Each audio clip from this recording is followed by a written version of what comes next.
Well, thank you all very much for coming. It's really shocking to me that you don't have anything better to do on a Tuesday night.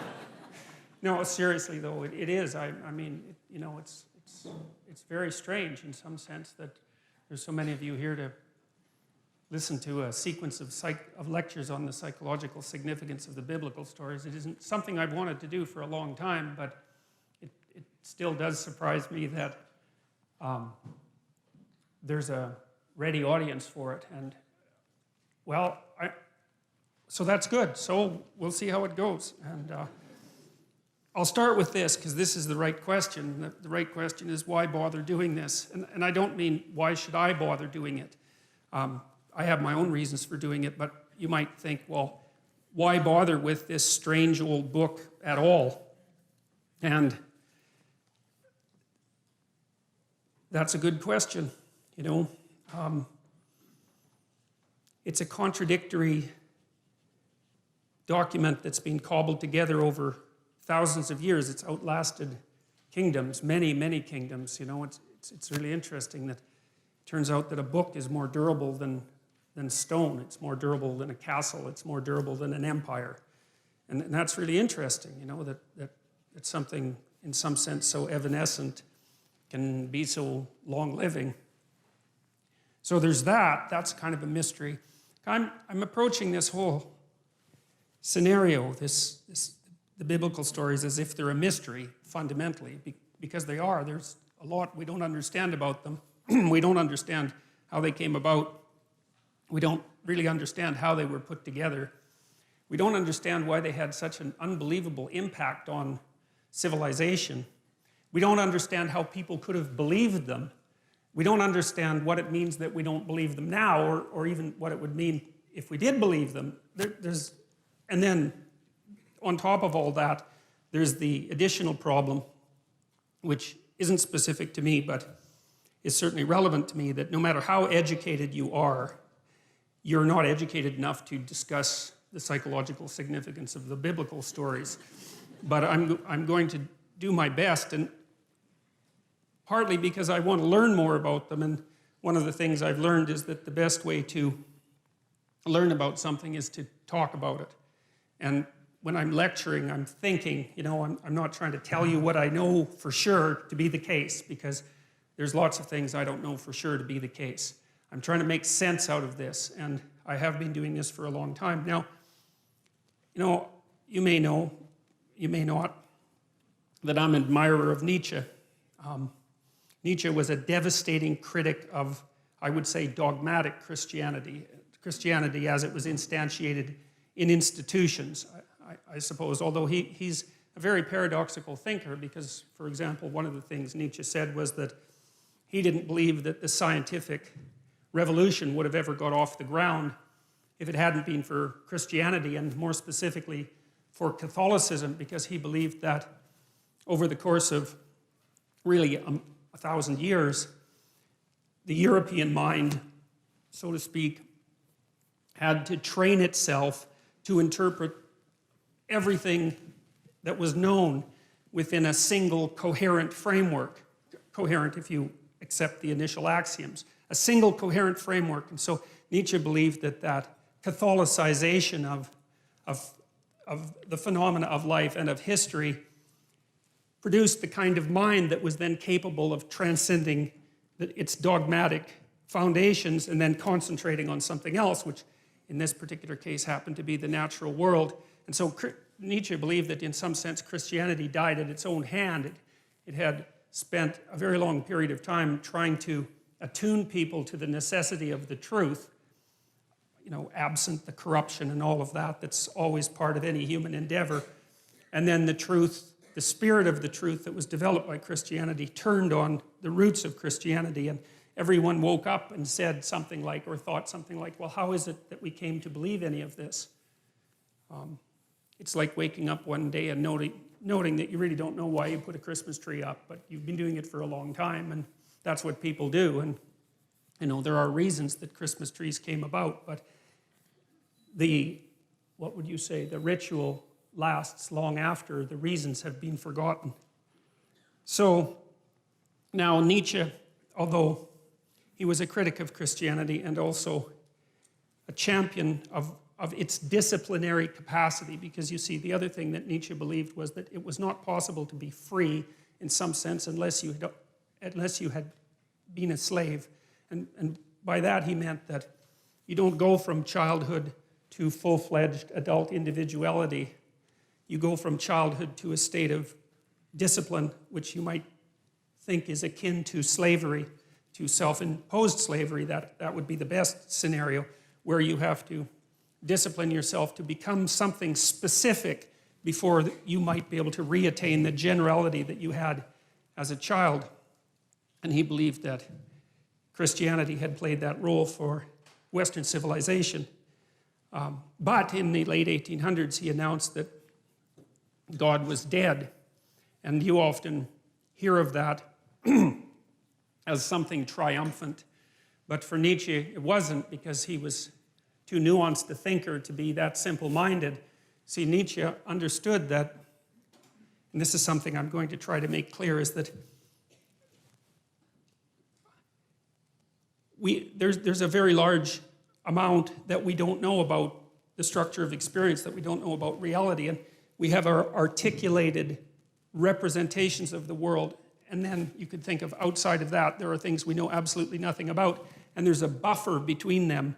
And those are things we sort of know something about, and we don't know them in an articulated way. Here's an example. Sometimes you're arguing with someone close to you, and they're in a bad mood, and they're being touchy and unreasonable, and you keep the conversation up, and maybe all of a sudden they get angry, or maybe they cry, and then when they cry, they figure out what they're angry about, and it has nothing to do with you, even though you might have been what precipitated the argument, and that's an interesting phenomenon as far as I'm concerned, because it means that people can know things at one level without being able to speak what they know at another. And so in some sense, the thoughts rise up from the body, and they do that in moods, and they do that in images, and they do that in actions. And we have all sorts of ways that we understand before we understand in a fully articulated manner. And so we have this articulated space that we can all discuss, and then outside of that we have something that's more akin to a dream that we're embedded in, and it's an emotional dream that we're embedded in, and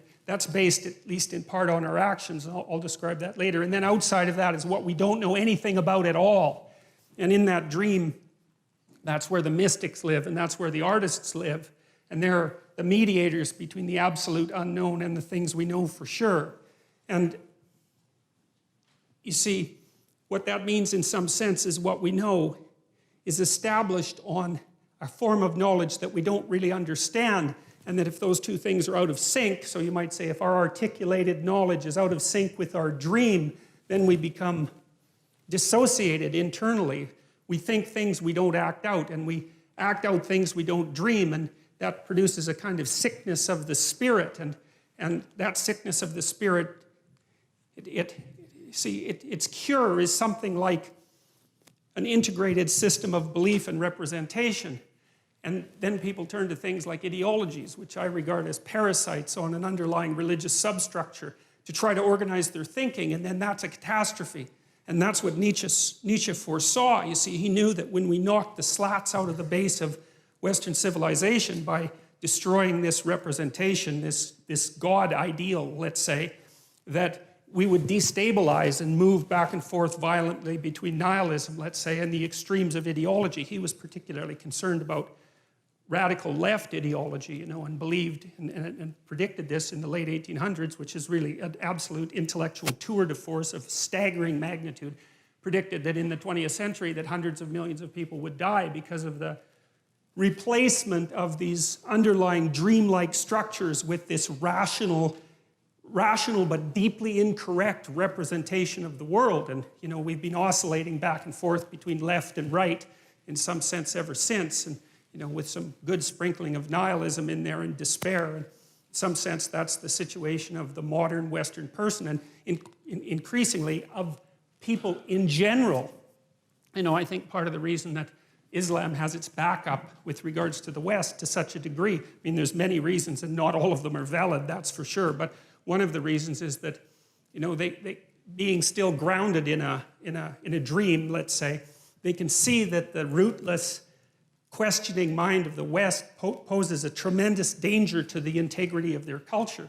Now, and it does. I mean, Westerners, us, we undermine ourselves all the time with our searching intellect, and I'm not complaining about that. You know, I mean, there isn't anything easy that can be done about it, but it's still a sort of fruitful catastrophe, and you know, it has real effects on people's lives. It's not some abstract thing, you know. I mean, lots of times when I've been treating people for depression, for example, or anxiety, they have existential issues, you know. It's not just some psychiatric condition. It's not just that they're tapped off of normal because their brain chemistry is faulty, although, you know, sometimes that happens to be the case. It's that they are overwhelmed by the suffering and complexity of their life, and they're not sure why it's reasonable to continue with it. You know, they can feel the terrible negative meanings of life, but are skeptical beyond belief about any of the positive meanings. I had one client who was a very brilliant artist, and as long as he didn't think, he was fine, you know, because he'd go and create, and he was really good at being an artist. He just, you know, he had that personality that was continually creative and quite brilliant, although he was self-denigrating. But as soon as he started to think about what he was doing, then, you know, it's like a drill or a saw or something like that. He'd saw the branch off that he was sitting on, because he'd start to criticize what he was doing, even the utility of it, even though it was sort of self-evidently useful. And then it would be very, very hard for him to even motivate himself to create. And he always struck me as a good example of the consequences of having your rational intellect divorced in some way from your being, divorced enough so that it actually questions the utility of your being. And it's not a good thing. It's not a good thing. And it's really not a good thing because it manifests itself not only in individual psychopathology, but also in social psychopathology. And that's this proclivity of people to get tangled up in ideologies, which I really do think of as they're like crippled religions. That's the right way to think about them. They're like a religion that's missing an arm and a leg but can still hobble along, and it provides a certain amount of security and group identity, but it's warped and twisted and demented and bent, and it's a parasite on something underlying that's rich and true, and that's how it looks to me anyways. And so I think it's very important that we sort out this problem. I think that there isn't anything more important that needs to be done than that. I've thought that for a long, long time, probably since the early 80s, when I started looking at the role that belief systems played in regulating psychological and social health. Because you can tell that they do that because of how upset people get if you challenge their belief systems. It's like, why the hell do they care exactly? What difference does it make if all of your ideological axioms are 100% correct? Like, people get unbelievably upset when you poke them in the axioms, so to speak. And it is not by any stretch of the imagination obvious why, you know. But it's like there's a fundamental truth that they're standing on. It's like they're on a raft in the middle of the ocean and you're starting to pull out the logs, you know, and they're afraid they're going to fall in and drown. It's like, drown in what? And what are the logs protecting them from? And why are they so afraid to move beyond the confines of the ideological system? And like, these are not obvious things. So I've been trying to puzzle that out for a very long time, and I've done some lectures about that are on YouTube. Most of you know that. And some of what I'm going to talk about in this series you'll have heard if you've listened to the YouTube videos.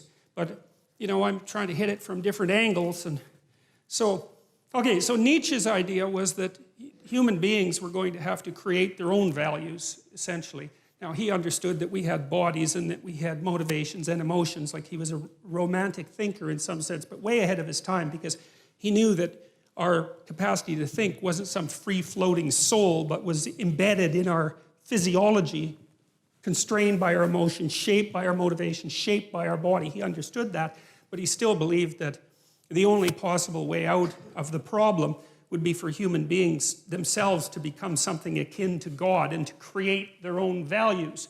And he thought that he talked about the person who could create their own values as the overman or the superman, and that was one of the parts of Nietzschean philosophy that the Nazis, I would say, took out of context and used to fuel their, superior man ideology. So, and we know what happened with that. That didn't seem to turn out very well, that's for sure.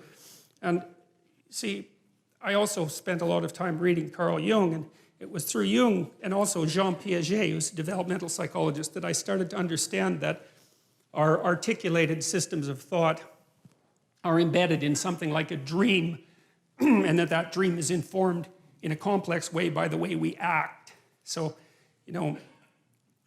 we act out things we don't understand all the time. And if that wasn't the case, then we wouldn't need a psychology or a sociology or an anthropology or any of that, because we would be completely transparent to ourselves. And we're clearly not. So we're much more complicated than we understand, which means that the way that we behave contains way more information than we know.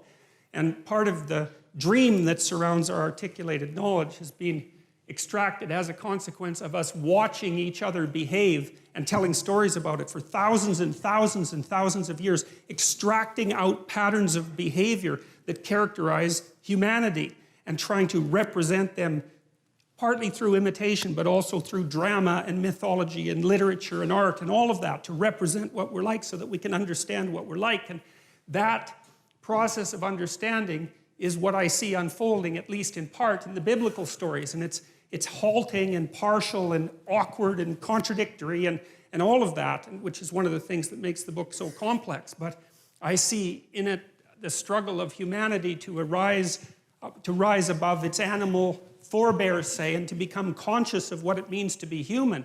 And that's a very difficult thing, because we don't know who we are, what we are, where we came from, or any of those things. And, the life is an unbroken chain going back 3.5 billion years. It's an absolutely unbelievable thing. Every single one of your ancestors reproduced successfully for 3.5 billion years. It's absolutely unbelievable. We rose out of the dirt and the muck, and here we are, conscious but not knowing, and we're trying to figure out who we are. And a story that we've been telling, or a set of stories that we've been telling for 3,000 years, seems to me to have something to offer. And so when I look at the stories in the Bible, I do it, I would say, in some sense, with a beginner's mind. It's a mystery, this book, how the hell it was made, why we preserved it, how it happened to motivate an entire culture for 2,000 years and to transform the world. Like, what's going on? How did that happen? It's by no means obvious. And one of the things that bothers me about casual critics of religion is that they don't take the phenomena seriously. And it's a serious phenomena. I mean, not least because people have the capacity for religious experience, and no one knows why that is. And I mean, you can induce it reliably in all sorts of different ways. You can do it with brain stimulation. You can certainly do it with drugs. There's especially the psychedelic variety. They produce intimations of the divine extraordinarily regularly. People have been using drugs like that for God only knows how long, 50,000 years, maybe more than that, to produce some sort of intimate union with the divine. It's like, we don't understand any of that. When we discovered the psychedelics in the late 60s, it shocked everybody so badly that they were instantly made illegal and abandoned in terms of research for like 50 years. And it's no wonder, because who the hell expected that? Nobody. Now Jung was a student of Nietzsche's, you see, and he was also, I would say, a very astute critic of Nietzsche. He was educated by Freud. And Freud, I suppose, in some sense, started to collate the information that we had pertaining to the notion that people lived inside a dream. It was Freud who really popularized the idea of the unconscious mind.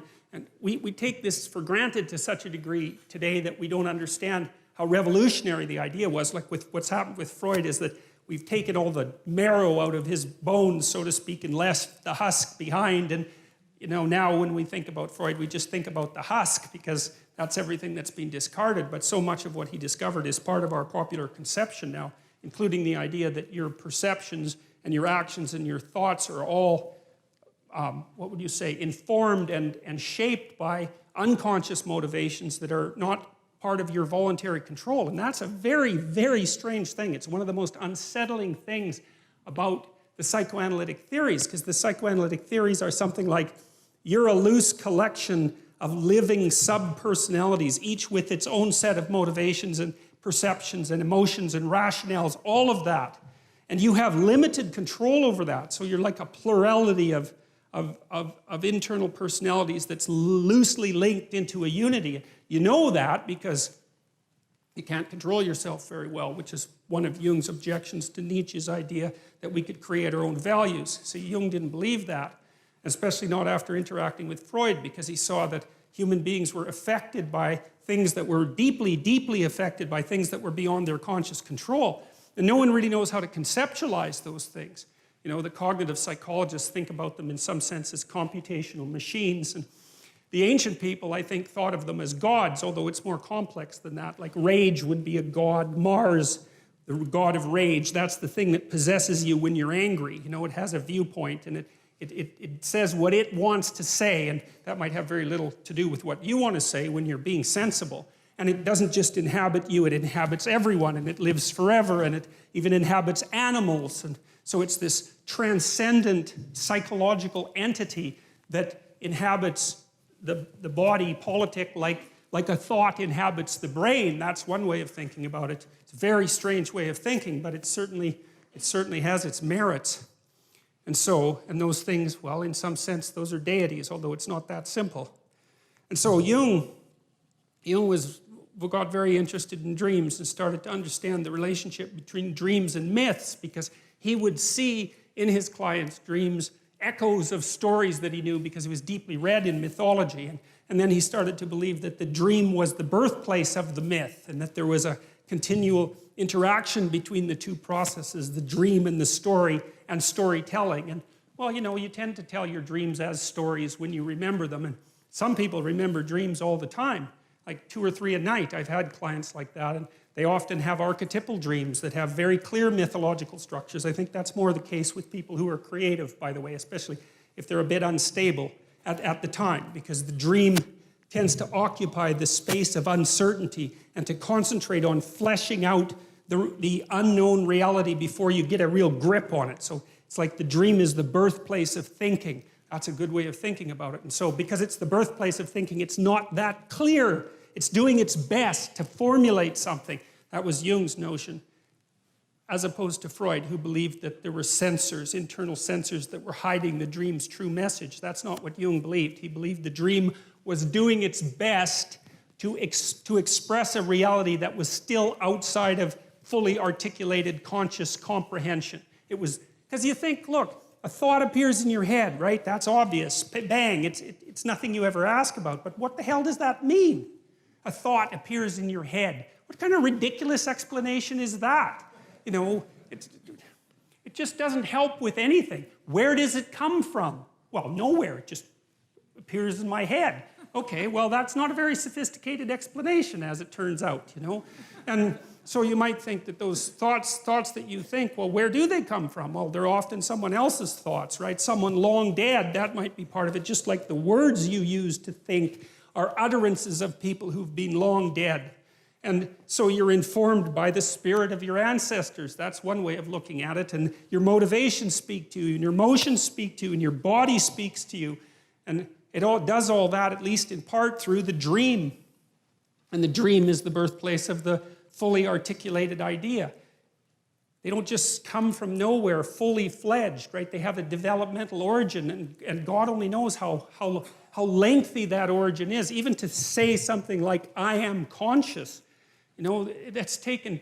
Chimpanzees don't say that. You know, it's been 7 million years since we broke from chimpanzees, something like that, from the common ancestor. You know, they have no articulated knowledge at all. They have very little self-representation in some sense, and very little self-consciousness. And that's not the case with us at all. And we had to painstakingly figure all of this out during that, 7 million year voyage. And I think some of that's represented and captured in some sense in these ancient stories, which I believe were part of, especially the oldest stories in Genesis, which is the stories we're going to start with, that some of the archaic nature of the human being is encapsulated in those stories, and it's very, very instructive as far as I can tell. I can give you just a quick example. There's an idea of sacrifice in the Old Testament, And it's pretty barbaric, you know. I mean, the story of Abraham and Isaac is a good example of that, because Abraham is called on to actually sacrifice his own son, which doesn't really seem like something that a reasonable God would ask you to do, right? And the God in the Old Testament is frequently cruel and arbitrary and demanding and paradoxical, and which is one of the things that really gives the book life, because it wasn't edited by a committee, you know, a committee that was concerned with not offending anyone, that's for sure. So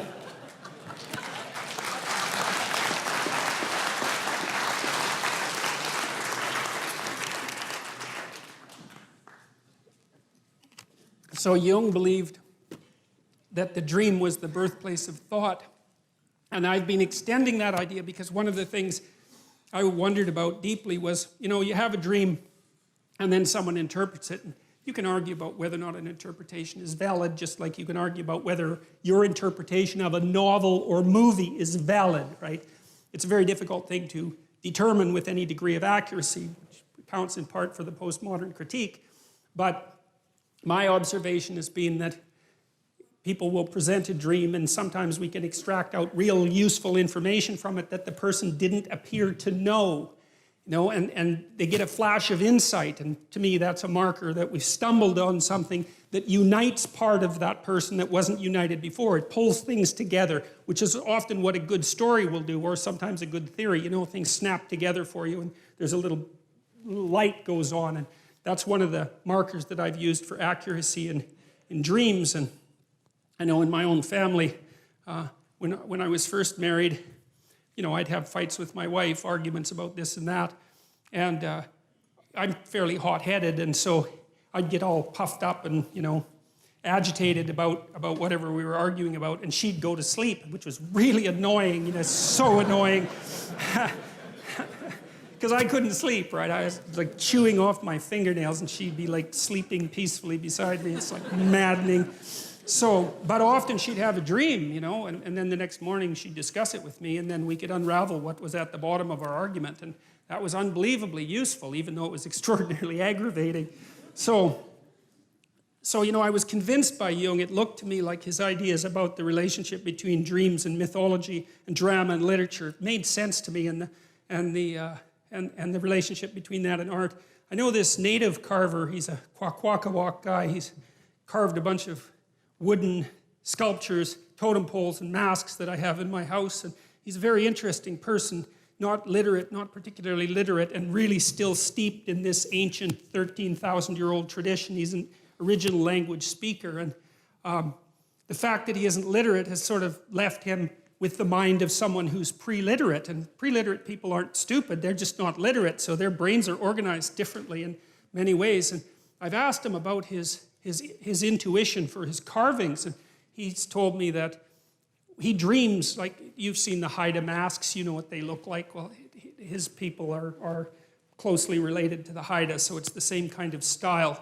He said he dreams in those animals and can remember his dreams, and he also talks to his grandparents who taught him how to carve in his dreams. Quite often, if he runs into a problem with carving, his grandparents will come and he'll talk to them, but he sees the creatures that he's going to carve living in an animated sense in his imagination. And I mean, it's not that difficult. First of all, I have no reason to disbelieve him. He's a very, very straightforward person, and he doesn't have the motivation or the guile, I would say, in some sense, to invent a story like that. There's just no reason he would possibly do it. I don't think he's told that many people about it. He thinks it's kind of crazy, you know. He said when he was a kid, he thought he was insane because he'd had those dreams all the time about these creatures and so forth. And so it wasn't something he was trumpeting. But I found it fascinating because I can see in him part of the manifestation of this unbroken tradition. We have no idea how traditions like that are really passed along for thousands and thousands of years, right? Part of it's oral and memory, part of it's acted out and dramatized, and then part of it's going to be imaginative. And people who aren't literate, they store information quite differently than we do. We don't remember anything. It's all written down in books, right? But if you're from an oral culture, especially if you're trained in that way, you have all of that information at hand, both so you can speak it, you can tell the stories, and you really know them. And you know, modern people don't really know what that's like anymore. I doubt if there's more than maybe two of you in the audience that could spout from memory like a 30-line poem. And poetry was written so that people could do that. That's why we have that form, is so that people could remember it and have it with them. And we don't do any of that anymore. Anyways, back to Jung. Jung was a great believer in the dream, and I noted that dreams will tell you things that you don't know. And then I thought, well, how the hell can that be? How in the world can something you think up tell you something you don't know? How does that make any sense?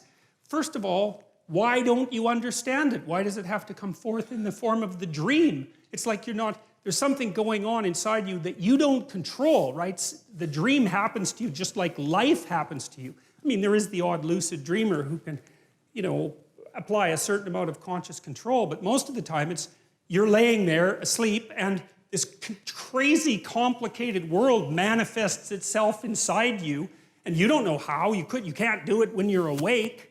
And you don't know what it means. It's like, what the hell is going on? And that's one of the things that's so damn frightening about the psychoanalysts, because you get this both from Freud and Jung, you really start to understand that there are things inside you that are happening that control you instead of the other way around.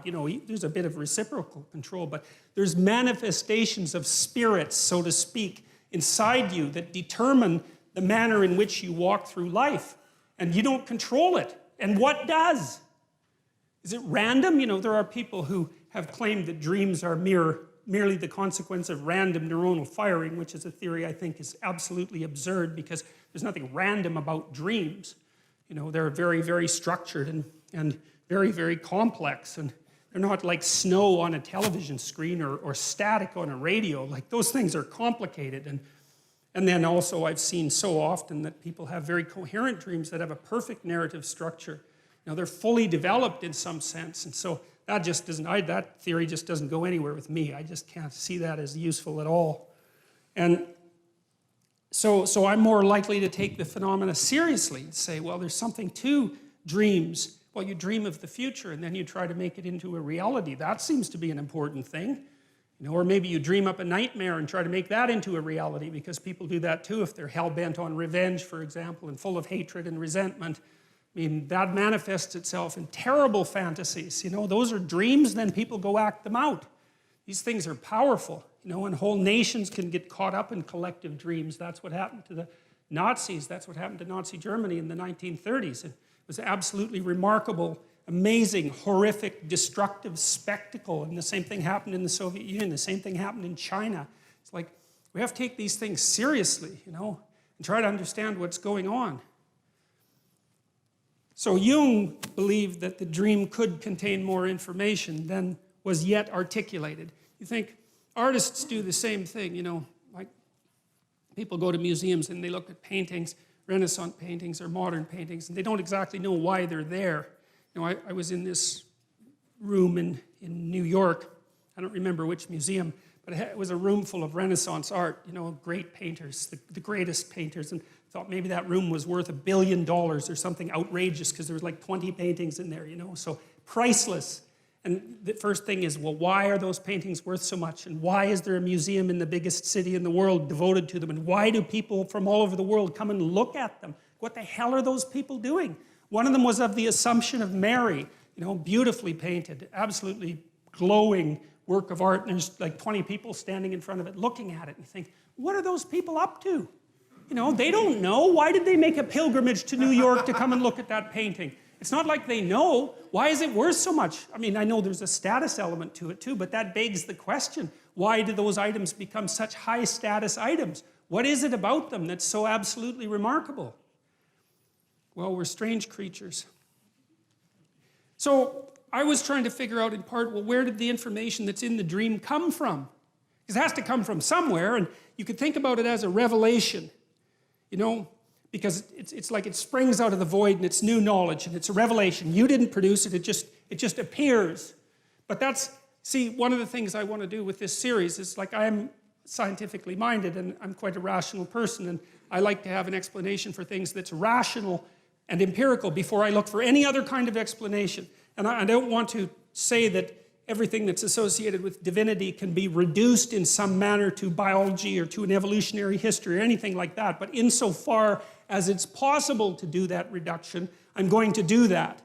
and I'm going to leave the other phenomena floating in the air because they can't be pinned down. And in that category, I would put the category of mystical or religious experience, which we don't understand at all. So, artists observe one another. They observe people and they represent what they see, and they transmit the message of what they see to us, and they teach us to see. And we don't necessarily know what it is that we're learning from them. But we're learning something, or at least we're acting like we're learning something. We go to movies, we watch stories, we immerse ourselves in fiction constantly. That's an artistic production. And for many people, the world of the arts is a living world, and that's particularly true if you're a creative person. And it's the creative, artistic people that do move the knowledge of humanity forward, and they do that with their artistic productions first. They're on the edge, and the dancers do that, and the poets do that, and the visual artists do that, and the musicians do that, and we're not sure what they're doing. Like, we're not sure what musicians are doing. What the hell are they doing? Why do you like music? You know, it gives you a deep intimation of the significance of things. And no one questions it. You go to a concert, you're thrilled. It's a quasi-religious experience, particularly if the people really get themselves together and get the crowd moving. You know, there's something incredibly intense about it, but it makes no sense whatsoever. It's not an easy thing to understand.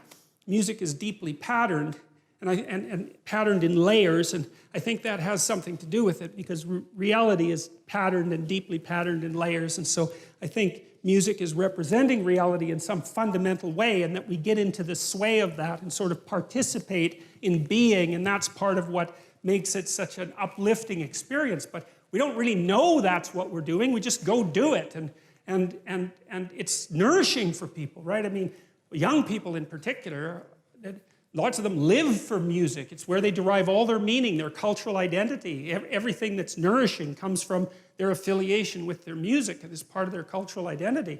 So that's an amazing thing. The question still remains, where does the information in dreams come from? And I think where it comes from is that we watch the patterns that everyone acts out. We've watched that forever, and we've got some representations of those patterns. That's part of our cultural history. That's what's embedded in stories, in fictional accounts of the story between good and evil, the bad guy and the good guy, and the romance. You know, these are canonical patterns of being for people, and they deeply affect us because they represent what it is that we will act out in the world. And then we flesh that out with the individual information we have about ourselves and other people. And so it's like there's waves of behavioral patterns that manifest themselves in the crowd across time. The great dramas are played on the crowd across time. And the artists watch that, and they get intimations of what that is, and they write it down and they tell us, and then we're a little clearer about what we're up to. You know, like a great dramatist like Shakespeare, let's say, we know that what he wrote is fiction, and then we say, well, fiction isn't true. But then you think, well, wait a minute, maybe it's true like numbers are true.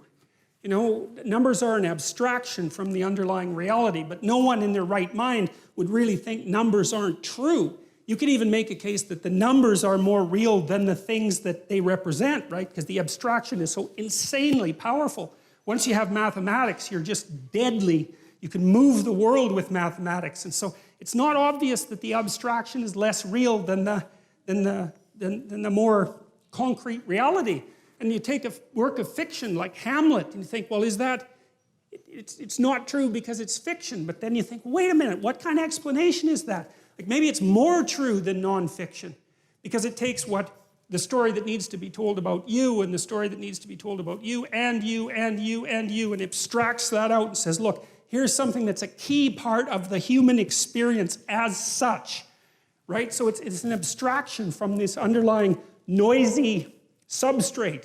And people are affected by it because they see that the thing that's represented is part of the pattern of their being. That's the right way to think about it. And then with these old stories, these ancient stories, it seems to me like that process has been occurring for thousands of years. It's like we watched ourselves and we extracted out some stories. We imitated each other and we represented that in drama, and then we distilled the drama and we got a representation of the distillation, and then we did it again. And at the end of that process that took God only knows how long, I think some of these stories they've traced fairy tales back 10,000 years, some fairy tales, in relatively unchanged form.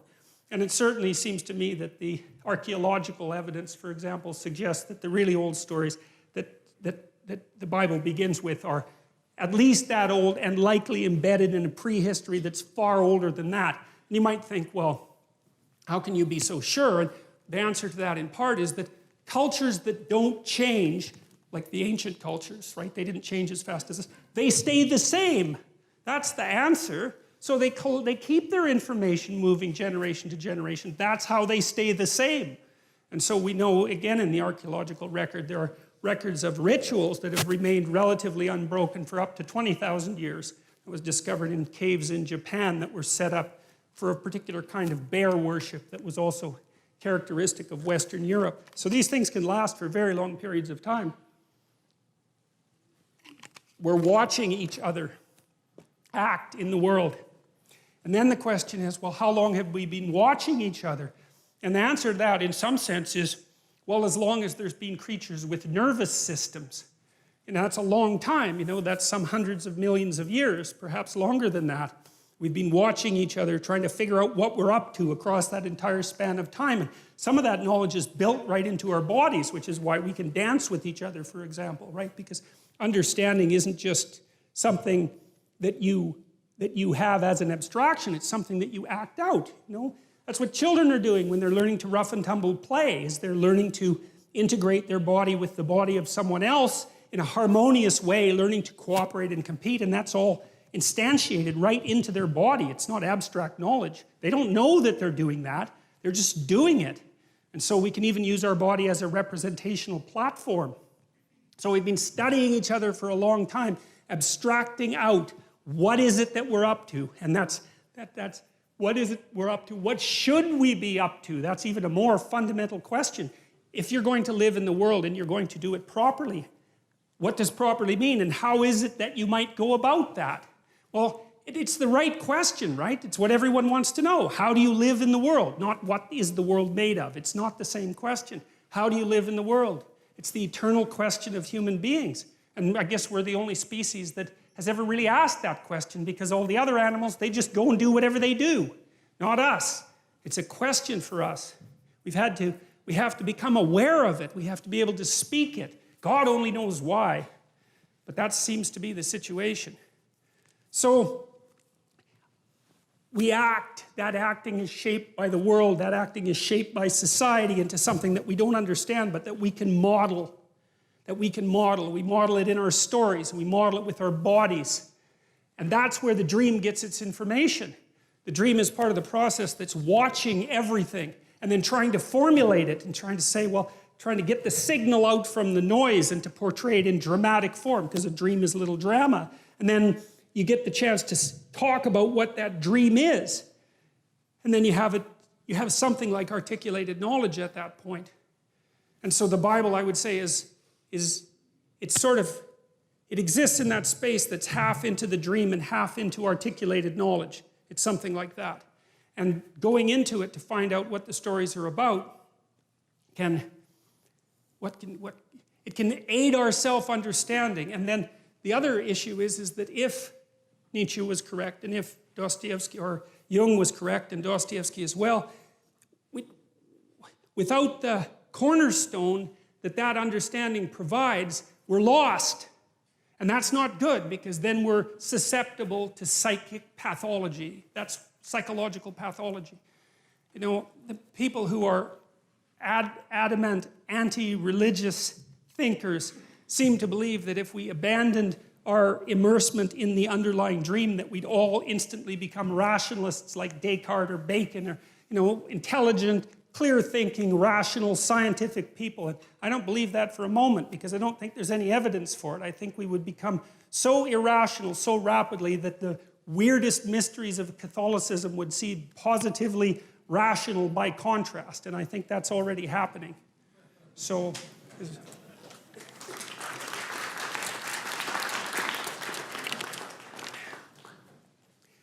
Okay. So this is the idea, essentially, that You have the unknown world. That's just what you don't know at all. That's the outside. That's the ocean that surrounds the island that you inhabit, something like that. It's chaos itself. And then you act in that world, and you act in ways you don't understand. There's more to your actions than you can understand. One of the things Jung said, I loved this when I first understood it, he said, everybody acts out a myth, but very few people know what their myth is. And you should know what your myth is because it might be a tragedy, and maybe you don't want it to be. And that's really worth thinking about because you have a pattern of behavior that characterizes you, and God only knows where you got it. Partly it's biological, partly it's from your parents, it's your unconscious assumptions, it's the way the philosophy of your society has shaped you, and it's aiming you somewhere. Well, is it aiming you somewhere you want to go? That's a good question. That's part of self-realization, We know we don't understand our actions. That's almost every argument you have with someone is about that. It's like, well, why did you do that? And you come up with some half-baked reasons why you did it. You're flailing around in the darkness, you try to give an account for yourself, but you can only do it partially. It's very, very difficult because you're a complicated animal with the beginnings of an articulated mind, something like that. And you're just way more than you can handle. And all right, so you act things out, right? You act things out. And that's a kind of competence. And then you imagine what you act out, and you imagine what everyone else acts out. And so there's a tremendous amount of information in your action.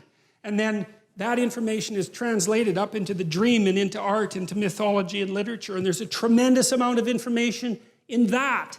And then some of that is translated into articulated thought. And I'll give you a quick example of something like that. I think this is partly what happens in Exodus when Moses comes up with the law. He's wandering around with the Israelites forever in the desert, and they're like going left and going right and worshiping idols and like having a hell of a time and, getting rebellious. And Moses goes up in the mountain and he has this tremendous revelation sort of in the sight of God, and it illuminates him, and he comes down with the law. You think, well, Moses acted as a judge. I know this is a mythological story. Moses acted as a judge in the desert, and he was continually mediating between people who were having problems, constantly trying to keep peace. And so what are you doing when you're trying to keep peace? Is you're trying to understand what peace is, right? You have to apply the principles. Well, what are the principles? Well, you don't know. The principles are whatever satisfies people enough to make peace. And maybe you do that 10,000 times, and then you get some sense of, oh, here's the principles that bring peace. And then one day it blasts into your consciousness like a revelation. Here's the rules that we're already acting out. Well, that's the 10 Commandments. They're there to begin with. And Moses comes forward and says, look, this is already basically what we're doing, but now it's codified, right? And that's all a historical process that's condensed into a single story, but obviously that happened because we have written law. Right? And that emerged in good legal systems. That emerges from the bottom up. That's English common law is exactly like that. Right? It's single decisions that are predicated on principles that are then articulated and made into the body of law. And the body of law is something you act out. That's why it's a body of law. If you're a good citizen, you act out the body of law. And the body of law has principles. Okay, so the question is, there's principles that guide our behavior. What are those principles? Well, I think if you want the initial answer of what the archaic Israelites meant by God, that's something like what they meant. Now, it's not a good enough explanation, but look, imagine that you're a chimpanzee and you have a powerful, dominant figure at the pinnacle of your society. That represents power. Now, more than that, because it's not sheer physical prowess that keeps a chimp at the top of the hierarchy. It's much more complicated than that. But you could say, well, there's a principle that the dominant person manifests. And then you might say, well, that principle shines forth even more brightly if you know 10 people who are dominant, powerful. Then you can extract out what dominance means from that. You can extract out what power means from that. And then you can divorce the concept from the people. And we had to do that at some point because we can say power in a human context and we can imagine what that means, but it's divorced from any specific manifestation of power. Well, how the hell did we do that? That's so complicated. If you're a chimp, the power is in another chimp. It's not some damn abstraction. Well, so the question is, think about it. We're in these hierarchies, many of them across centuries. We're trying to figure out what the guiding principle is. We're trying to extract out the core of the guiding principle. And we turn that into a representation of a pattern of being. Well, it's something like that. That's God. It's an abstracted ideal. And it's put in personified form. It manifests itself in personified form, but that's okay, because what we're trying to get at is in some sense, the essence of what it means to be a properly functioning and properly social and properly competent individual. We're trying to figure out what that means. You need an embodiment, you need an ideal that's abstracted that you could act out that would enable you to understand what that means. And that's what we've been driving at. So that's the first hypothesis in some sense. I'm going to go over some of the attributes of this abstracted ideal that we've formalized as God, but that's the first sort of hypothesis, is that a philosophical or moral ideal manifests itself first as a concrete pattern of behavior that's characteristic of a single individual. And then it's a set of individuals. And then it's an abstraction from that set. And then you have the abstraction. It's so important. So here's a political implication, for example.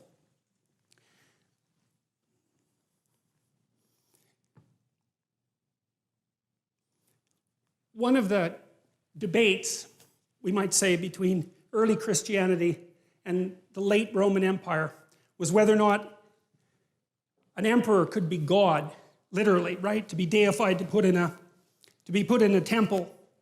And you can see why that might happen, because that's someone at the pinnacle of a very steep hierarchy who has a tremendous amount of power and influence.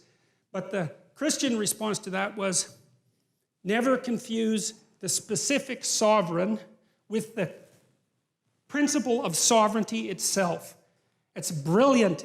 You see how difficult it is to come up with an idea like that, so that even the person who has the power is actually subordinate to something else. Subordinate to, let's call it a divine principle, for lack of a better word.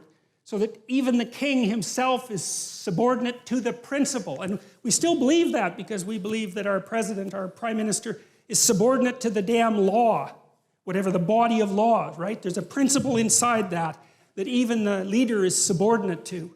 And without that, you could argue you can't even have a civilized society, because your leader immediately turns into something that's transcendent and all-powerful. And I mean, that's certainly what happened in the Soviet Union, and what happened in Maoist China, and what happened in Nazi Germany, because there was nothing for the powerful to subordinate themselves to.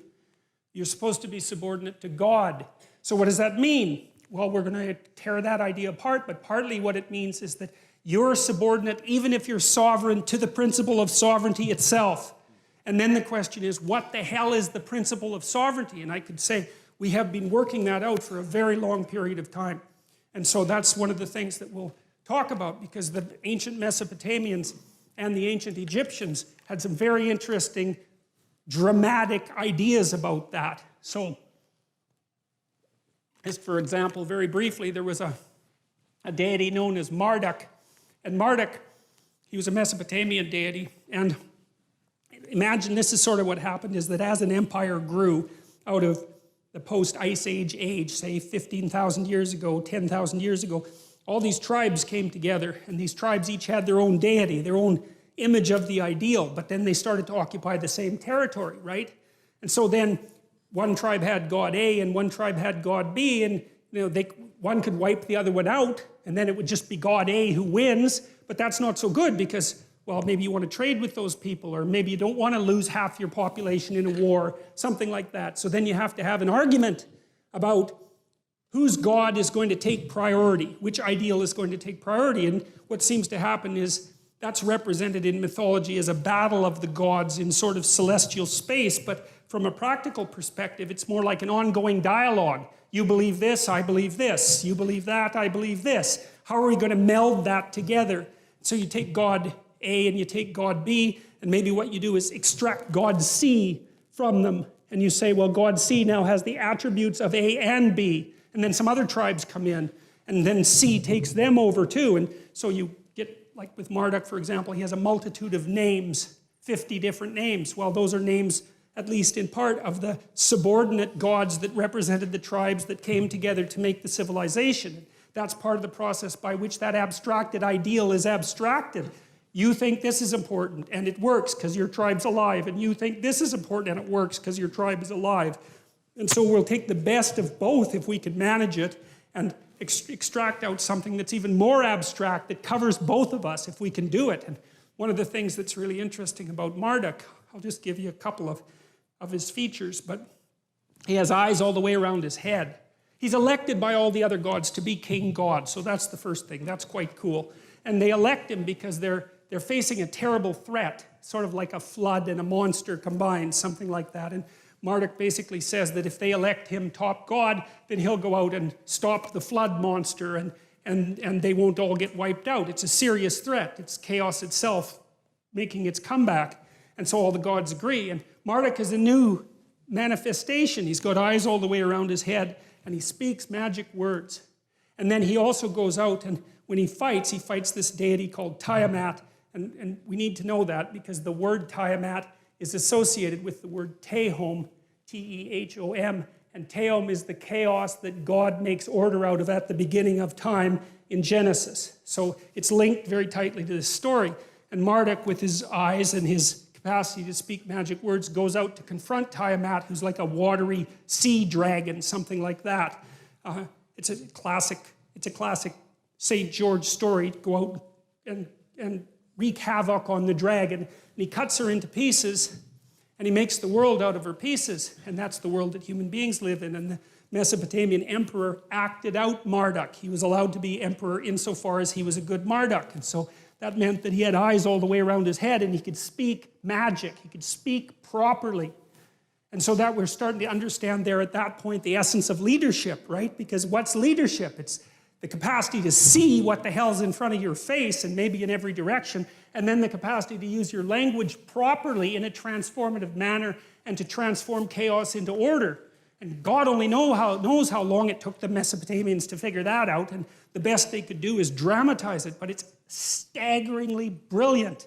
You know, it's by no means obvious, and this chaos is a very strange thing, and this is the chaos that God wrestled with at the beginning of time. Chaos is it's half psychological and half real. There's no other way to really describe it. The chaos is what you encounter when you're thrown into deep confusion, right? When your world falls apart, when you encounter something that blows you into pieces, when your dreams die, when you're betrayed. It's the chaos that emerges, and the chaos is everything at once, and it's too much for you. And that's for sure. And it pulls you down into the underworld. And that's where the dragons are. And all you've got at that point is your capacity to bloody well keep your eyes open and to speak as carefully and clearly as you can. And maybe, if you're lucky, you'll get through it that way and come out the other side.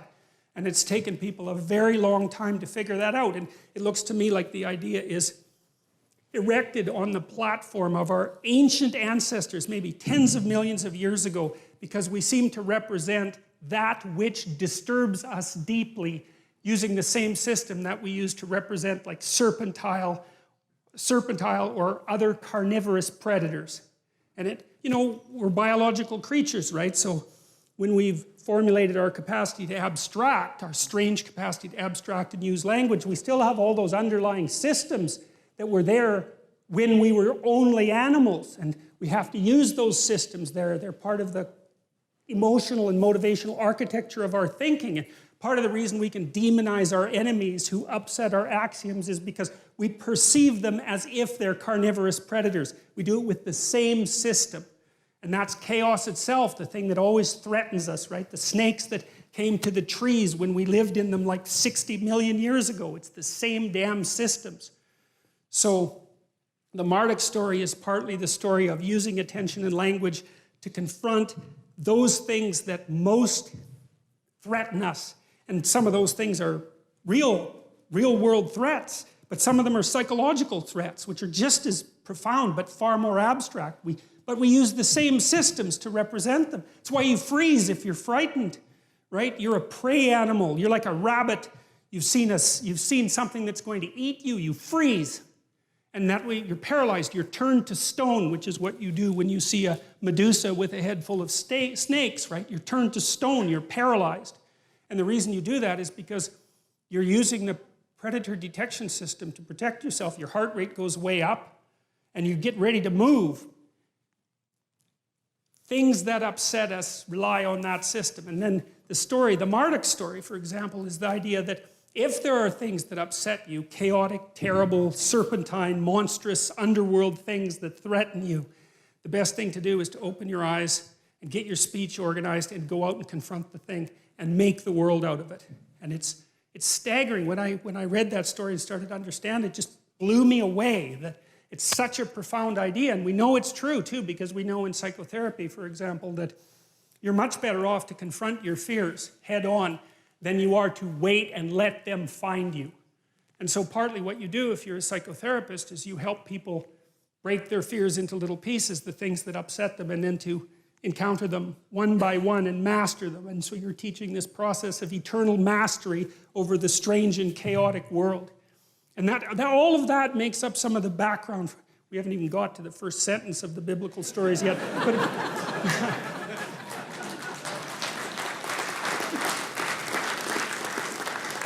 But all of that makes up the background. So you have to think that we've extracted this story, this strange collection of stories with all its errors and its repetitions and its peculiarities out of the entire history that we've been able to collect ideas. And it's the best we've been able to do. And I know there are other religious traditions. I'm not concerned about that at the moment because we can use this as an example, but it's the best we've been able to do. And what I'm hoping is that we can return to the stories in some sense with an open mind and see if there's something there that we actually need.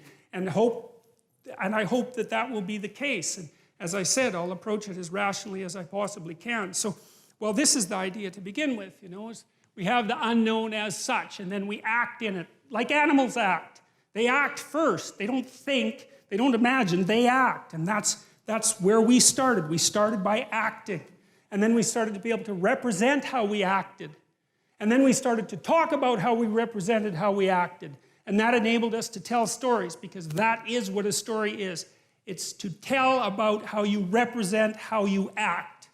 And so you know that, because if you read a book, what happens?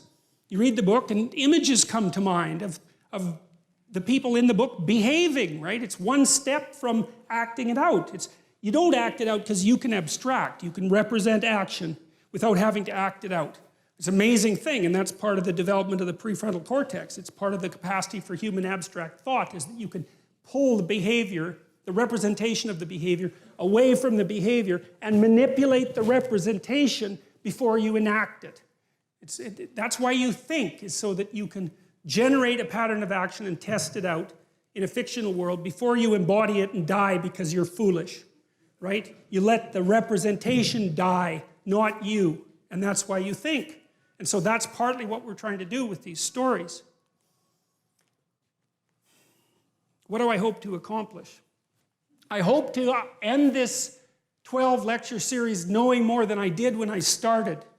That's my goal, because I said that, I'm not telling you what I know. I'm trying to figure things out, and this is part of the process by which I'm doing that. And so I'm doing my best to think on my feet. I come prepared, but I'm trying to stay on the edge of my capacity to generate knowledge and to make this continually clearer and to get to the bottom of things. And so I'm hoping that that's what I want to accomplish. And it seems like people are interested in that. So then we're going to try to accomplish that together. And so that's the plan. And the idea is to see if there's something at the bottom of this amazing civilization that we've managed to construct that I think is in peril for a variety of reasons. And maybe if we understand it a little bit better, we won't be so prone just to throw the damn thing away, which I think would be a big mistake. And to throw it away because of resentment and hatred and bitterness and historical ignorance and jealousy and the desire for destruction and all of that. It's like, I don't want to go there. It's a bad idea to go there, and we need to be grounded better. And so, hopefully, we'll see how this works. All right, so how do I approach this?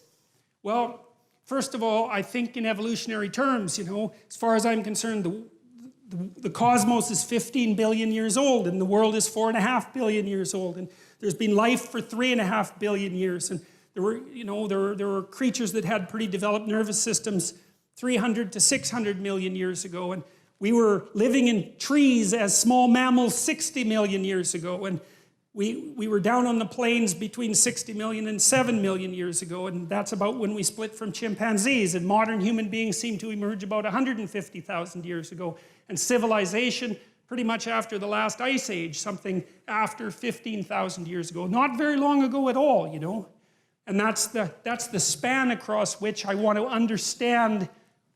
That's the span across which I want to understand. I want to understand why we are the way we are, looking at life in its continual complexity, right from the beginning of life itself. And there's some real utility in that because we share attributes with other animals, even animals as simple as crustaceans, for example, have nervous system properties that are very much like ours, and it's very much worth knowing that. And so I think in an evolutionary way, I think it's a grand and remarkable way to think because it has this incredible time span, right? It's this amazing, I mean, people at the end of the 19th century, middle of the 19th century thought the world was about 6,000 years old. I mean, 15 billion years old, that's a lot more, right? It's a lot grander, it's a lot bigger, but it's also a lot more frightening and alienating in some sense because, you know, the cosmos has become so vast, it's either easy for human beings to think of themselves as trivial specks on a trivial speck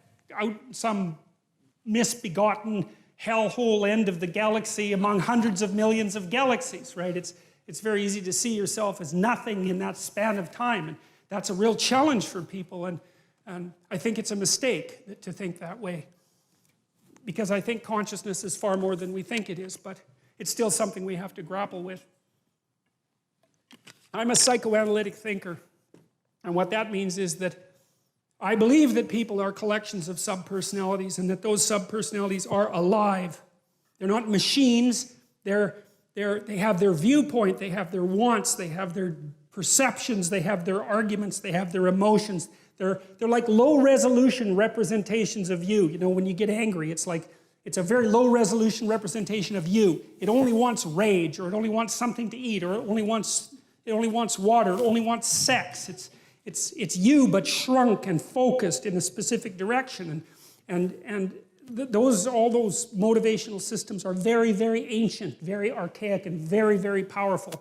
And they play a determining role in the manner in which we manifest ourselves. And as Freud pointed out with the id, we have to figure out how to take all those underlying animalistic motivations and emotions and civilize them in some way so that we can all live in the same general territory without tearing each other to shreds, which is maybe the default position of both chimpanzee and humanity.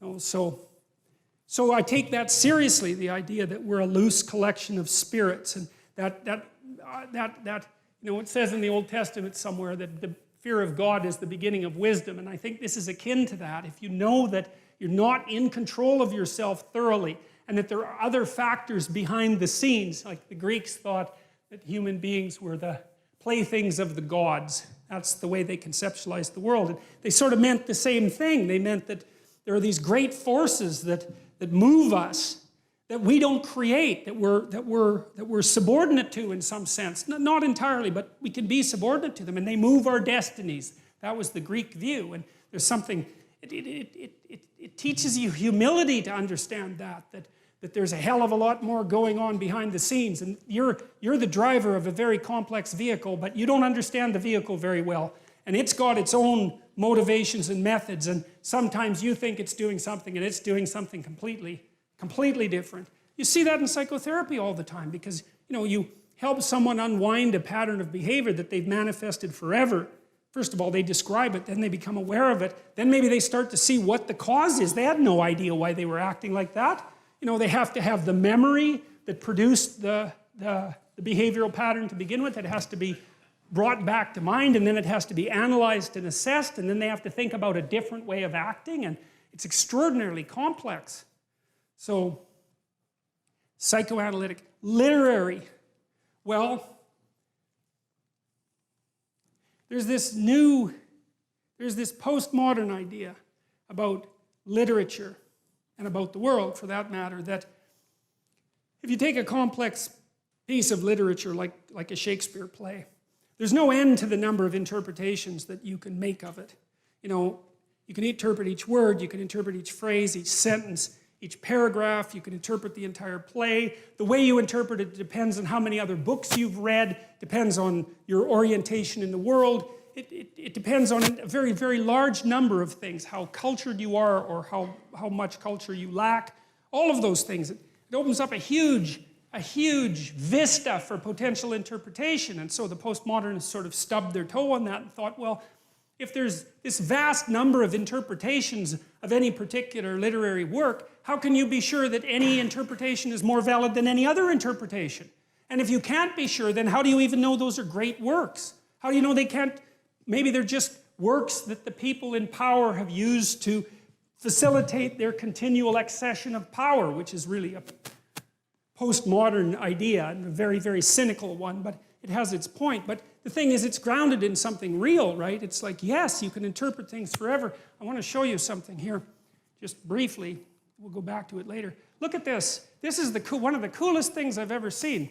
So, at the bottom here, every single one of those lines is a biblical verse, okay?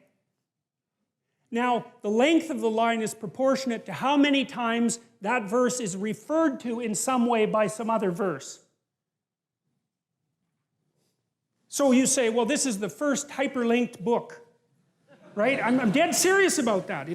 You can't click and get the hyperlinks, obviously, but it's a thoroughly hyperlinked book, and it's because, well, the people who worked on these stories that are hypothetically at the end, right, which is, the end can't affect the beginning. That's the rule of time, right? What happens now can't affect what happened to you 10 years ago, even though it actually can, but whatever.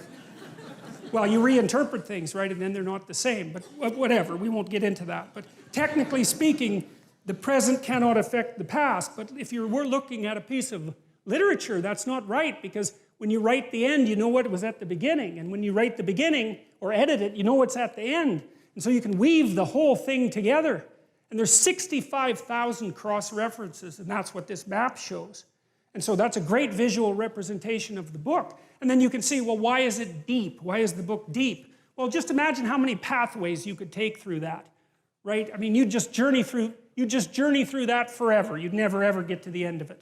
There's permutations and combinations, and every phrase is dependent on every other phrase, and every verse is dependent on every other, not entirely, but 65,000 is not a bad start. And so,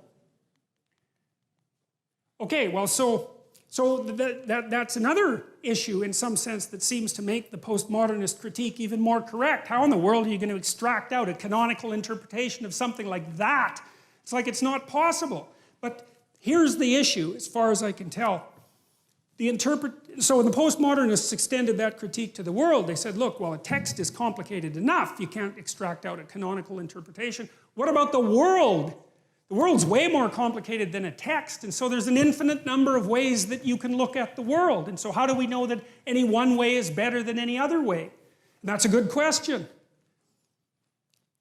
Now, the postmodern answer was we can't. And that's not a good answer, because you drown in chaos under those circumstances, right? You can't make sense of anything. And that's not good, because it's not neutral to not make sense of things. It's very anxiety-provoking. It's very depressing, because if things are so chaotic that you can't get a handle on them, your body defaults into emergency preparation mode, and your heart rate goes up, and your immune system stops working, and like you burn yourself out. You age rapidly because you're surrounded by nothing you can control. That's an existential crisis, right? It's anxiety-provoking and depressing, very hard on people. And even more than that, it turns out that the way that we're constructed neurophysiologically is that we don't experience any positive emotion unless we have an aim and we can see ourselves progressing towards that aim. It isn't precisely attaining the aim that makes us happy. As you all know, if you've ever attained anything, because as soon as you attain it, then the whole little game ends. Then you have to come up with another game, right? So it's Sisyphus. And that's okay, but it does show that the attainment can't be the thing that drives you, because it collapses the game. That's what happens when you graduate from university. It's like, you're king of the mountain. for one day, and then you're like surf at Starbucks for the next 5 years, you know? So, yeah. So what happens is that human beings are weird creatures because we're much more activated by having an aim and moving towards it than we are by attainment. And what that means is you have to have an aim, and that means you have to have an interpretation. And it also means that the nobler the aim, that's one way of thinking about it, the better your life. And that's a really interesting thing to know because, you know, you've heard ever since you were tiny that you should act like a good person and you shouldn't lie, for example. And you might think, well, why the hell should I act like a good person and why not lie? I mean, even a 3-year-old can ask that question because smart kids learn to lie earlier, by the way. And they think, well, why not twist the fabric of reality so that it serves your specific short-term needs? I mean, that's a great question. Why not do that? Why act morally? If you can get away with something and it brings you closer to something you want, well, why not do it? These are good questions. It's not self-evident. Well, it seems to me tied in with what I just mentioned. It's like you destabilize yourself and things become chaotic. That's not good. And if you don't have a noble aim, then you have nothing but shallow, trivial pleasures, and they don't sustain you. And that's not good because life is so difficult, it's so much suffering, it's so complex. It ends and everyone dies and it's painful. It's like without a noble aim, how can you withstand any of that? You can't. You become desperate, and once you become desperate, things go from bad to worse very rapidly when you become desperate. And so there's the idea of the noble aim, and it's not something. It's something that's necessary. It's the bread that people cannot live without, right? That's not physical bread. It's the noble aim. And what is that? Well, it was encapsulated in part in the story of Marduk. It's to pay attention. It's to speak properly. It's to confront chaos. It's to make a better world. It's something like that. And that's enough of a noble aim so that you can stand up without, cringing at the very thought of your own existence, so that you can do something that's worthwhile to justify your wretched position on the planet. So now the literary issue is that, look, you take a text, you can interpret it a variety of ways, but that's not right. This is where the postmodernists went wrong, because what you're looking for in a text, and in the world for that matter, is sufficient order and direction. So then we have to think, well, what does sufficient order and direction means? Well, you don't want to suffer so much that your life is unbearable, right? That just seems self-evident. Pain argues for itself. I think of pain as the fundamental reality because no one disputes it, right? I mean, even if you say that you don't believe in pain, it doesn't help when you're in pain. You still believe in it, right? You can't pry it up with logic and rationality. It just stands forth as what the fundament of existence, and that's actually quite useful to know. You say, well, you don't want any more of that than is absolutely necessary. And I think that's self-evident. And then you say, well, wait a minute, it's more complicated than that. You don't want any more of that that's necessary today, but also not tomorrow and not next week and not next month and not next year. So however you act now, better not compromise how you're going to be in a year, because that would just be counterproductive. That's part of the problem with short-term pleasures, right? It's like act in haste, repent at leisure. Everyone knows exactly what that means. So you have to act in a way that works now and tomorrow and next week and next month and so forth. And so you have to take your future self into account. And human beings can do that. And taking your future self into account isn't much different than taking other people into account, right? Because I remember there's this Simpson episode, and Homer downs a quart of mayonnaise and vodka. He says, Marge says, you shouldn't really do that. And Homer says, that's a problem for future Homer. I'm sure glad I'm not that guy.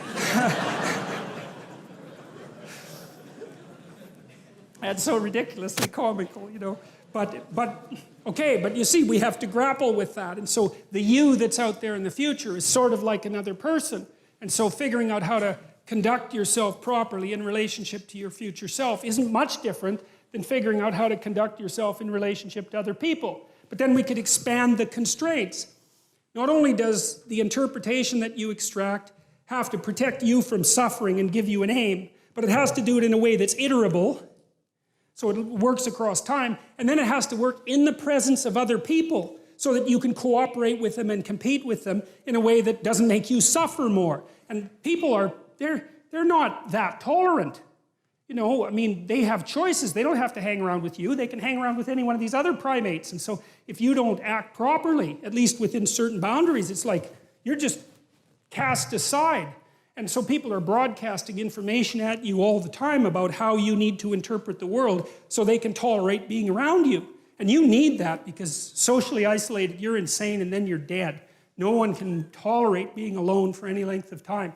We can't maintain our own sanity without continual feedback from other people because it's too damn complicated. So you're constrained by your own existence, and then you're constrained by the existence of other people. And then you're also constrained by the world. You know, if I read Hamlet and what I extract out of that is the idea that I should jump off a bridge, it's like it puts my interpretation to an end rather quickly. It doesn't seem to be optimally functional, let's say. And so an interpretation is constrained by the reality of the world, it's constrained by the reality of other people, and it's constrained by your reality across time. And there's only a small number of interpretations that are going to work in that tightly defined space. And so that's part of the reason that the postmodernists are wrong. It's also part of the reason, by the way, that AI people who've been trying to make intelligent machines have had to put them in a body. Is it turns out that you just can't make something intelligent in some sense without it being embodied. And it's partly for the reasons that I just described, is you need constraints on the system so that the system doesn't drown in an infinite sea of interpretation. It's something like that. So that's the literary end of it. Moral. Well, morality for me is about action. And I'm an existentialist in some sense. And what that means is that I believe that what people believe to be true is what they act out, not what they say. And so there's lots of definitions of truth. I mean, truth is a very expansive word, and you can think of objective truth. But behavioral truth isn't the same as objective truth. What you should do isn't the same as what is. As far as I can tell, people debate that. But I think the reason that that has to be the case is because, think about it this way. You're standing in front of a field, and you can see the field. But the field doesn't tell you how to walk through it. There's an infinite number of ways you could walk through it. And so you can't extract out an inviolable guide to how you should act from the array of facts that are in front of you. Because there's just too many facts. And they don't have directionality. But you need to know. You need to know how not to suffer. And you need to know what your aim is. And so you have to overlay that objective reality with some interpretive structure. And it's the nature of that interpretive structure that we're going to be aiming at hard. I've given you some hints about it already. We've extracted it in part from observations of our own behavior and other people's behavior. And we've extracted it in part by the nature of our embodiment that's been shaped over hundreds of millions of years. But we see the infinite plane of facts and we impose a moral interpretation on it. And the moral interpretation is what to do about what is. And that's associated both with security, because you just don't need too much complexity, and also with aim. And so we're mobile creatures, right? We need to know where we're going, because all we're ever concerned about, roughly speaking, is where we're going. That's what we need to know. Where are we going? What are we doing and why? And that's not the same question as what is the world made of objectively. It's a different question, it requires different answers. And so that's the domain of the moral as far as I'm concerned, which is, well, what are you aiming at? And that's the question of the ultimate ideal in some sense. Even if you have trivial little, fragmentary ideals, there's something trying to emerge out of that that's more coherent and more integrated and more applicable and more practical.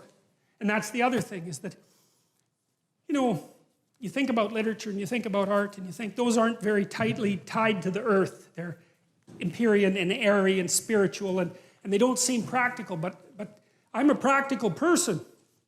And part of the reason that I want to assess these books from a literary and aesthetic and evolutionary perspective is to extract out something of value, something of real value that's practical. Something, because one of the rules that I have when I'm lecturing is that I don't want to tell anybody anything that they can't use, because I think of knowledge as a tool. It's something to implement in the world. We're tool-using creatures, and our knowledge is tools. And we need tools to work in the world. We need tools to regulate our emotions and to make things better and to put an end to suffering to the degree that we can and to live with ourselves properly and to stand up properly. And you need the tools to do that. And so I don't want to do anything in this lecture series that isn't practical. You know, I want you to come away having things put together in a way that you can immediately apply, not interested in abstraction for the sake of abstraction. Rational, well, it's got to make sense, you know, because the more restrictions on your theory, the better. And so I want it all laid out causally so that B follows A and B precedes C and in a way that's understandable and doesn't require any unnecessary leap of faith. You know, because that's another thing that I think interferes with our relationship with a collection of books like the Bible, is that you're called upon to believe things that no one can believe. And that's no good, because that's a form of lie as far as I can tell. And then you have to scrap the whole thing, because in principle the whole thing's about truth. And if you have to start your pursuit of truth by swallowing a bunch of lies, then how in the world are you going to get anywhere with that?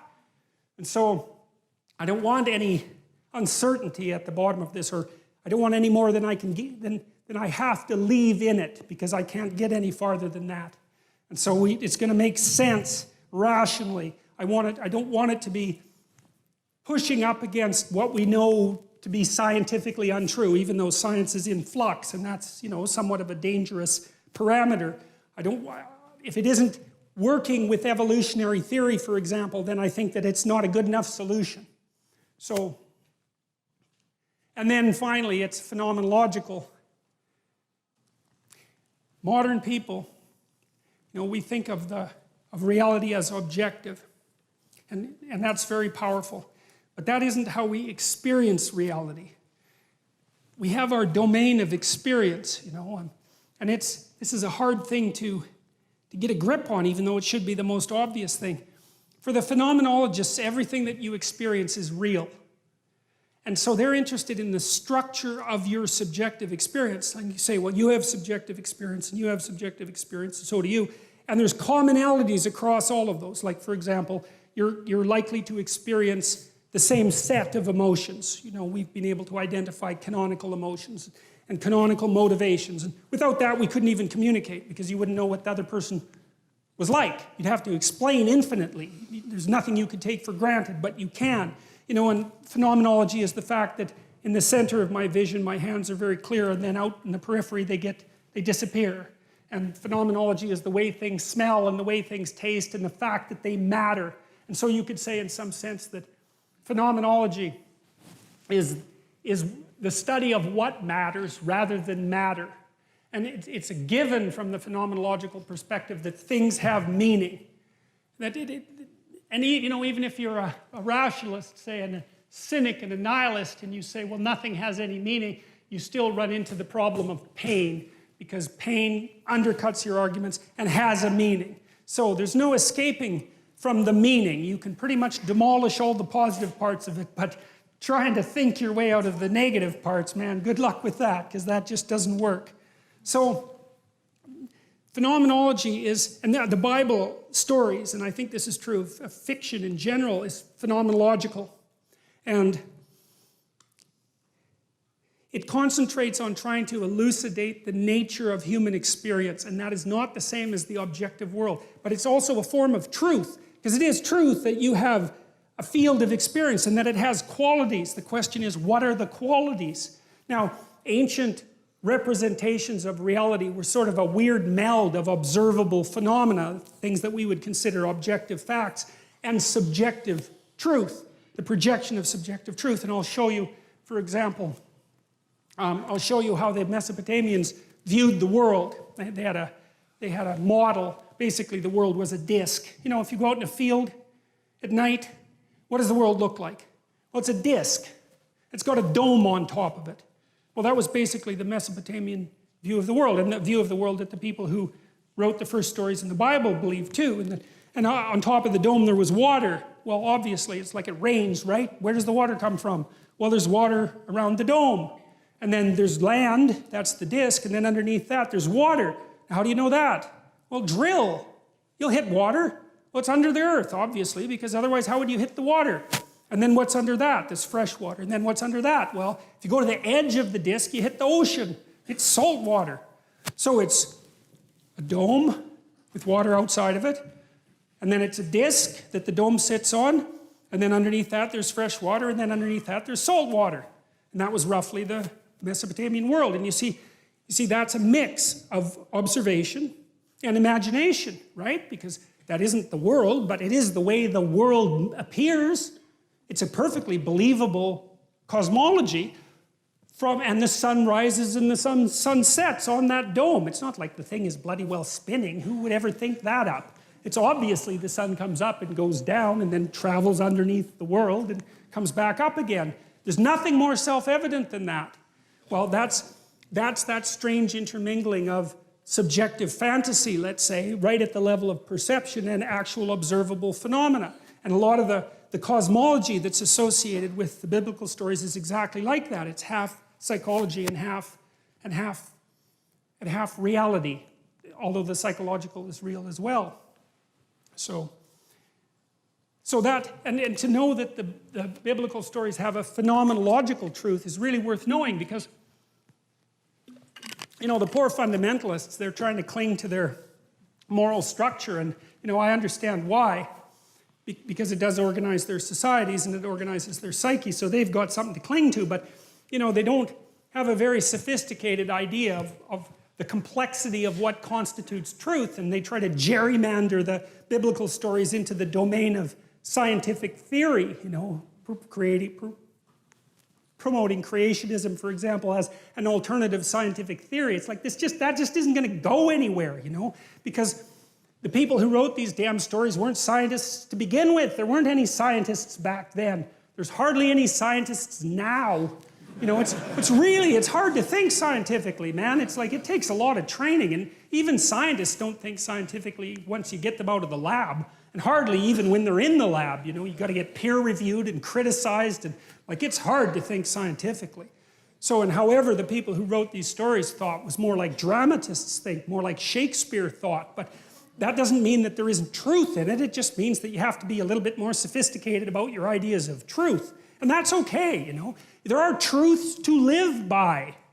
Okay, well, fine. Then we want to figure out what those are, because we need to live and maybe not to suffer so much. So if you know that what the Bible stories and stories in general are trying to represent is the lived experience of conscious individuals, like the structure of the lived experience of conscious individuals, then that opens up the possibility of a whole different realm of understanding and eliminates the contradiction that's been painful for people between the objective world and let's say the claims of religious stories.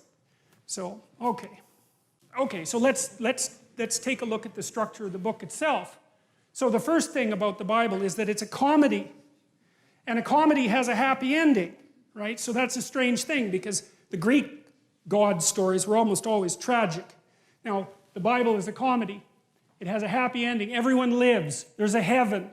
So now, what you think about that is a completely different issue. I'm just telling you the structure of the story. It's something like there was paradise at the beginning of time, and then some cataclysm occurred and people fell into history, and history is limitation and mortality and suffering and self-consciousness. But there's a mode of being, or potentially the establishment of a state, that will transcend that. And that's what time is aiming at. So that's the idea of the story. Now, it's a funny thing that the Bible has a story because it wasn't written as a book, right? It was assembled from a whole bunch of different books. And the fact that it got assembled into something resembling a story is quite remarkable. And what the question is then, well, what is that story about? And how did it come up as a story? And then I suppose as well, is there anything to it? It constitutes a dramatic record of self-realization or abstraction. We already mentioned that. It's like the idea, for example, of the formulation of the, let's say, the image of God is an abstraction. That's how we're going to handle it to begin with. I want to say, though, because I said I wasn't going to be any more reductionist than necessary, I know that the evidence for genuine religious experience is incontrovertible, but it's not explicable. And so I don't want to explain it away. I want to just leave it as a fact. And then I want to pull back from that and say, okay, well, we'll leave that as a fact and a mystery, but we'll look at this, we're going to look at this from a rational perspective and say that the initial formulation of the idea of God was an attempt to abstract out the ideal and to consider it as an abstraction outside its instantiation. So, and that's good enough. That's an amazing thing if it's true. But I don't want to throw out the baby with the bathwater, let's say. It's a collection of books with multiple redactors and editors. So what does that mean? Many people wrote it. There's many different books, and they're interwoven together, especially in the first 5 books, by people who, I suspect, took the traditions of tribes that had been brought together under a single political organization and tried to make their accounts coherent. And so they took a little of this, and they took a little of that, and they took a little of this, and they tried not to lose anything because it seemed valuable, or it was certainly valuable to the people who had collected the stories. They weren't going to, tolerate too much editing, but they also wanted it to make sense to some degree, so it wasn't completely logically contradictory and completely absurd. And so many people wrote it, and many people edited it, and many people assembled it over a vast stretch of time. And we have very few documents like that. And so just because we have a document like that is sufficient reason to look at it as a remarkable phenomena and try to understand what it is that it's trying to communicate, let's say. And then I said it's also the world's first hyperlinked text, which is that again, and very much worth thinking about for quite a long time. All right, there's 4 sources in the Old Testament or the Hebrew Bible. 4 stories that we know came together. One was called the priestly, there's a source called the priestly, and it used the name Elohim or El Shaddai for God. And I believe El is the root word for Ella as well. So, and that's usually translated as God or the gods, because Elohim is utilized as plural in the beginning books of the Bible. And it's newer than the Yahwist version. Now, the reason I'm telling you that is because Genesis 1, which is the first story, isn't as old as Genesis 2. Genesis 2 contains, the Yahwist version contains the story, for example, of Adam and Eve. And that's older than the very first book in the Bible. But they decided to put the newer version first, and well, it isn't, and I think it's because it deals with more fundamental abstractions. It's something like that. It's like it deals with the most basic of abstractions, how the universe was created, and then segues into what the human environment is like. And so that seems to be the logic behind it. The Yahwist version uses the name YHWH, which apparently people didn't say, but we believe was pronounced something like Yahweh. And it has a strongly anthropomorphic God, so one that takes human form. It begins with Genesis 2:4. This is the account of the heavens and the earth when, and it contains the story of Adam and Eve and Cain and Abel and Noah and the Tower of Babel and Exodus and Numbers, along with the priestly version. It also contains the law in the form, just the form of the 10 Commandments, which is like a truncated form of the law. There's the Elohist source. It contains the stories of Abraham and Isaac. It's concerned with a heavenly hierarchy that includes angels. It talks about the departure from Egypt, and it presents the covenant code, which is this idea of that, that society is predicated. This was Israeli society. It was predicated on a covenant with God, and that's laid out in a sequence of rules, some of which are the 10 Commandments, but many of which are much more extensive than that. And then the final one is the Deuteronomist code, and it contains the bulk of the law and what's called the Deuteronomic history, and it's independent of Genesis, Exodus, Leviticus, and Numbers. And so we know that at least now there's debate about this like there is about everything, so I'm brushing over a very large area of scholarship, but people generally assume that there were multiple authors over multiple periods of time, and the way they've concluded that is by looking at textual analysis, trying to see where there are chunks of the stories that have the same kind of style or the same reference. And people argue about that because, obviously it's difficult to recreate something ancient, but that's the basic idea. So it is an amalgam of viewpoints about these initial issues, and that's important to know. So it's like a collective story. And okay, now to understand the first part of Genesis, I'm going to turn, strangely enough, to something that's actually part of the New Testament, and this is a central element of Christianity. And it's a very strange idea, and it's going to take a very long time to unpack, but the idea, this is what John said about Christ. He said, in the beginning was the Word, and so that relates back to Genesis 1. In the beginning was the Word, and the Word was with God, and the Word was God. Three sentences like that take a lot of unpacking because, well, none of that seems to make any sense whatsoever, really, right? In the beginning was the Word, and the Word was both with God, and the Word was God. So the first question might be, what in the world does that mean? In the beginning was the Word. That's the Logos, actually. And the Logos is embodied in the figure of Christ. So there's this idea in John that whatever Christ is, the Son of God, is not only instantiated in history, say at a particular time and place as a carpenter in some backwoods part of the world, but also something eternal that exists up outside of time and space that was there right at the beginning. And as far as I can tell, what that Logos represents is something like modern people. It's something like what modern people refer to when they talk about consciousness. It's something like that. It's more than that. It's like consciousness and its capacity to be aware and its capacity to communicate. It's something like that. And there's an idea underneath that, which is that being, especially from a phenomenological perspective, so the being that is experience cannot exist without consciousness. It's like consciousness shines a light on things to bring it into being. Because without consciousness, what is there? No one experiences anything. It's like, is there anything when no one experiences anything? That's the question. And the answer that this book is presenting is that, no, you have to think about consciousness as a constituent element of reality. It's something that's necessary for reality itself to exist. Now, of course, it depends on what you mean by reality.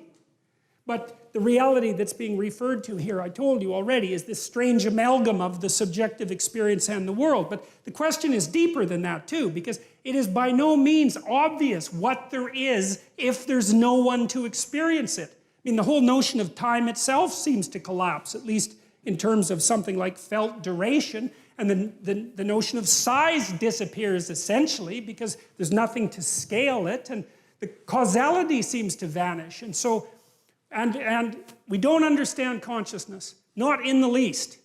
We don't understand what it is that is in us that gives illumination to being. And what happens in the Old Testament, at least in part, is that that consciousness is associated with the divine. Now you think, well, is that a reasonable proposition? And that's a very complicated question, but at least we might note that there's something to the claim, because there is a miracle of experience and existence that's dependent on consciousness. I mean, people try to explain it away constantly, but it doesn't seem to work very well. And here's something else to think about, I think, that's really worth thinking about. People do not like it when you treat them like they're not conscious, right? They react very badly to that. And then you don't like it if someone assumes that you're not conscious, and you don't like it if someone assumes that you don't have free will, you know, that you're just absolutely determined in your actions, and there's nothing that's going to repair you, and that you don't need to have any responsibility for your actions. It's like our culture, the laws of our culture are predicated on the idea, something like people are conscious, people have experience, people make decisions and can be held responsible for them, that there's a free will element to it. And you can debate all that philosophically, and fine, but the point is that that is how we act, and that is the idea that our legal system is predicated on. And there's something deep about it because, you know, you're subject to the law, but the law is also limited by you, which is to say that in a well-functioning, properly grounded democratic system, you have intrinsic value. That's the source of your rights. Even if you're a murderer, we have to say the law can only go so far because there's something about you that's divine. Well, what does that mean? Well, partly it means that there's something about you that's conscious and capable of communicating, like you're a whole world unto yourself. And you have that to contribute to everyone else, and that's valuable. I mean, that you can learn new things. You can transform the structure of society. You can invent a new way of dealing with the world. You're capable of all that. It's an intrinsic part of you, and that's associated with this. It's associated, that's the idea there, is that there's something about the logos that is necessary for the absolute chaos of the reality beyond experience to manifest itself as reality.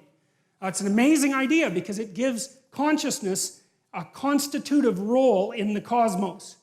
And you can debate that, but it's not, you can't just bloody well brush it off.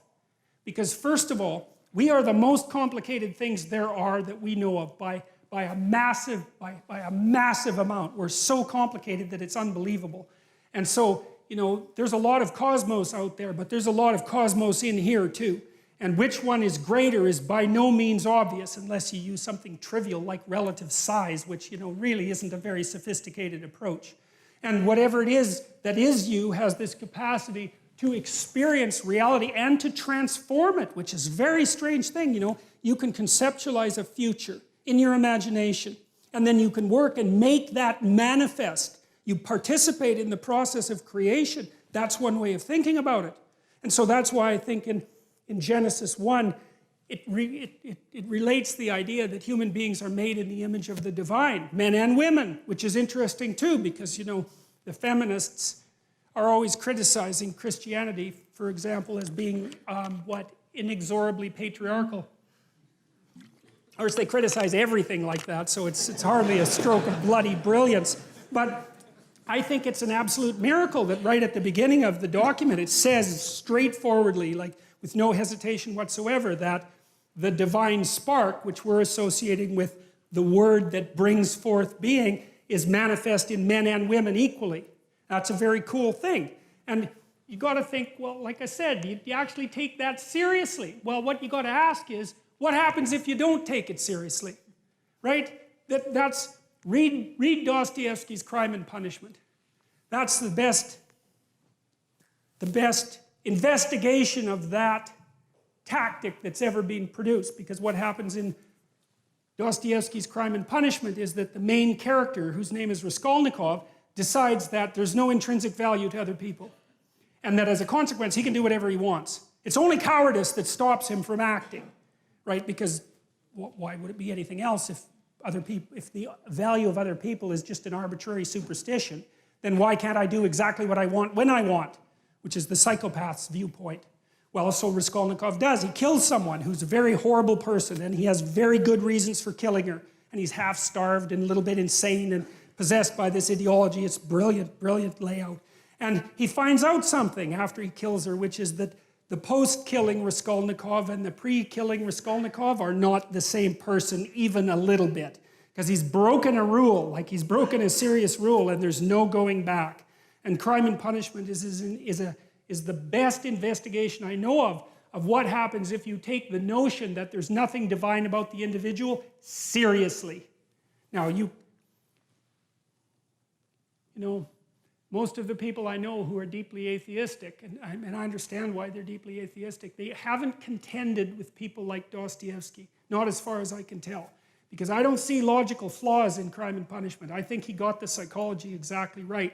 And Dostoevsky's amazing for this, because in one of his books, The Devils, for example, he describes a political scenario that's not much different than the one we find ourselves in now. And there are these people who are possessed by rationalistic, utopian, atheistic ideas. And they're very powerful. They give rise to the communist revolution, right? I mean, they're powerful ideas.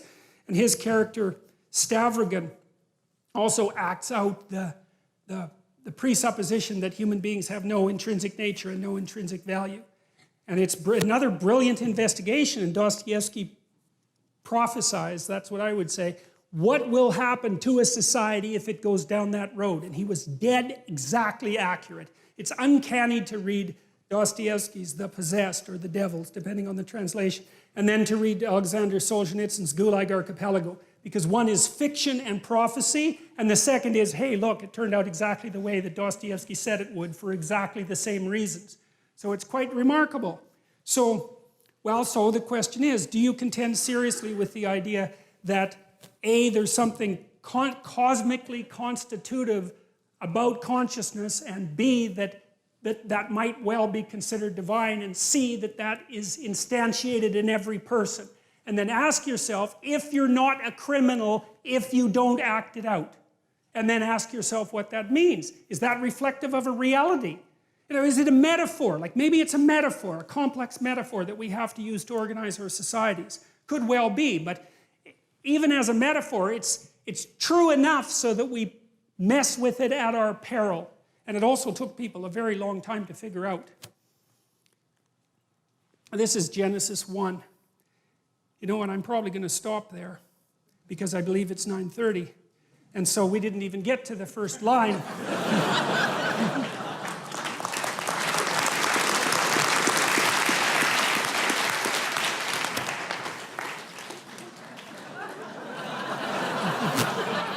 Yeah. Look, I want to read you a couple of things that we'll use as a prodroma for the next lecture, because I'll just bounce through a collection of ideas that's associated with the notion of divinity, okay? And then we'll turn back to the first lines when we start the next lecture. I have no idea how far I'm going to get through the biblical stories, by the way, because I'm trying to figure this out as I go along. Okay, so, you know, there's an idea in Christianity that the image of God is a trinity, right? There's the Father, there's the element of the Father, there's the element of the Son, and there's the element of the Holy Spirit. And it's something like tradition, the spirit of tradition. It's something like the human being as the newest incarnation of that tradition, like the living incarnation of that tradition. And then it's something like the spirit in people that makes relationship with this and this possible, the spirit in individuals. And so I'm going to bounce my way quickly through some of the classical metaphorical attributes of God so that we kind of have a cloud of notions about what we're talking about when we return to Genesis 1 and talk about the God who spoke chaos into being. So there's a fatherly aspect. So here's what God as a father is like. You can enter into a covenant with it, so you can make a bargain with it. Now you think about that, money is like that, because money is a bargain you make with the future, right? And so we've structured our world so that you can negotiate with the future. And I don't think that we would have got to the point where we could do that without having this idea to begin with. You can act as if the future is a reality. There's a spirit of tradition that enables you to act as if the future is something that can be bargained with. That's why you make sacrifices, right? And the sacrifices were acted out for a very long period of time, and now they're psychological. We know that you can sacrifice something valuable in the present and expect that you're negotiating with something that represents the transcendent future. And that's an amazing human discovery. Like no other creature can do that, to act as if the future is real. To note that you can bargain with reality itself and that you can do it successfully. It's unbelievable. It responds to sacrifice. It answers prayers. I'm not saying that any of this is true, by the way. I'm just saying what the cloud of ideas represents. It punishes and rewards. It judges and forgives. It's not nature. You see, one of the things that's weird about the Judeo-Christian tradition is that God and nature are not the same thing at all. Whatever God is, partially manifest in this logos, is something that stands outside of nature. And I think that's something like consciousness as abstracted from the natural world. So it built Eden for mankind and then banished us for disobedience. It's too powerful to be touched. It granted free will. Distance from it is hell. Distance from it is death. It reveals itself in dogma and in mystical experience, and it's the law. So that's sort of like the fatherly aspect. And then the son-like aspect, it speaks chaos into order. It slays dragons and feeds people with the remains. It finds gold. It rescues virgins. It's the body and blood of Christ. It's a tragic victim and scapegoat and eternally triumphant redeemer simultaneously. It cares for the outcast.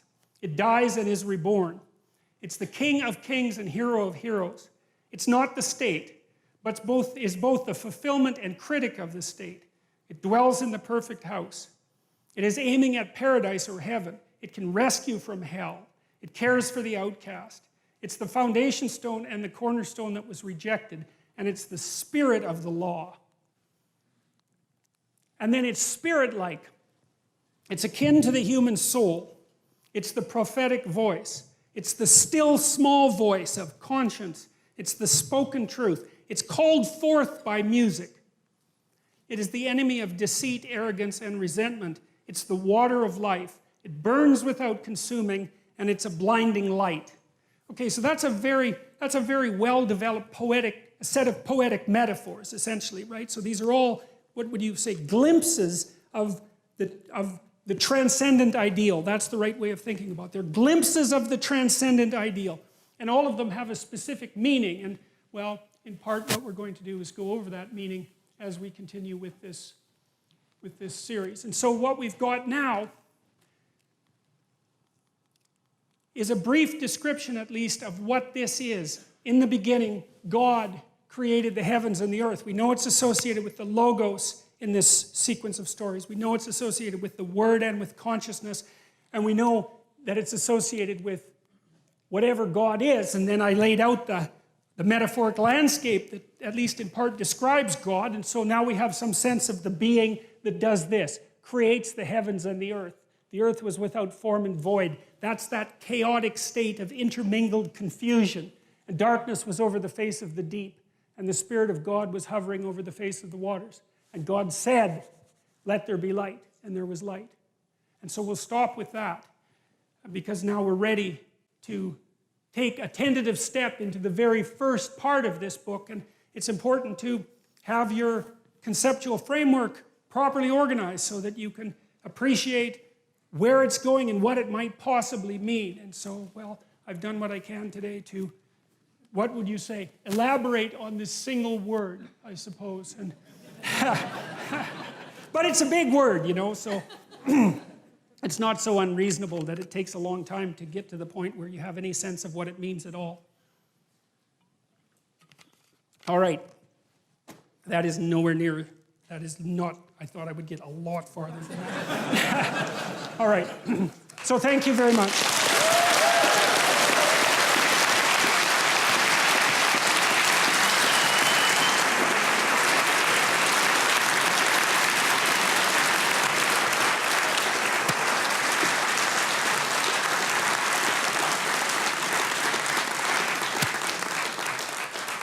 So we do have time for some questions. We have to be out of here at 10:30. It's 9:30, so maybe we'll have questions until someone crazy grabs the microphone. And or maybe we'll have questions for half an hour, something like that. And so if anybody has any questions, then there's a microphone there, and there's a microphone there. And I'll try to answer them to the best that I can, best of my ability. So let's start. Okay, so you talked about the idea of when you're confronting something that you fear, you face it head on and you destroy it. But then you said that the idea is when you're confronting something, you make the world out of it. And I was wondering if you could just, generally expound on what that means. You make your marriage out of the arguments. Okay. You know, you have arguments with your wife, you have arguments with your children. That's that chaotic state, because no one's been able to formulate a habitable order from that domain of controversy and confusion. And then through dialogue, you erect a structure that's a house that you can both live in. And so that's the idea of making the world out of that chaos. And it's frightening because, you know, if you really and this is why people often avoid having disputes with people they love, because it's frightening, right? You find out what the person's like, and you find out what you're like. It's like, God, who wants to do that? Nobody. And so, you know, your heart rate goes up, and it's confrontation and conflict. And that's because you're encountering that domain that hasn't been properly mapped or configured. And so, and you're doing that with your predator detection systems, essentially. And so that chaos that threatens the stability, say, of the marriage is equivalent to, well, it's equivalent to the serpent in the tree. That's one form of equivalence.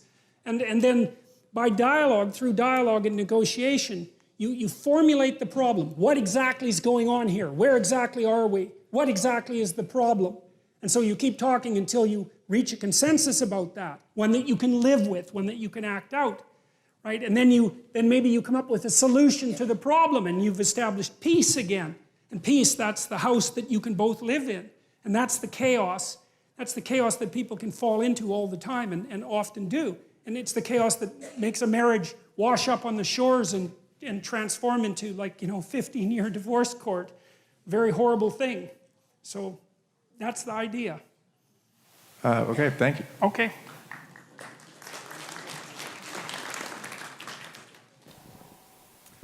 Hi, Dr. Peterson. Thank you so much for the talk, and thanks for your teachings. It's really helped me a lot. I had a experience in grad school, 2 English degrees, and the way you described the humanities in my experience helped me understand my experience back then. So thank you. So That's too bad. That's too bad that happens to be the case. Really, like that, it's really not good. But you don't have to tell me that. yeah, yeah.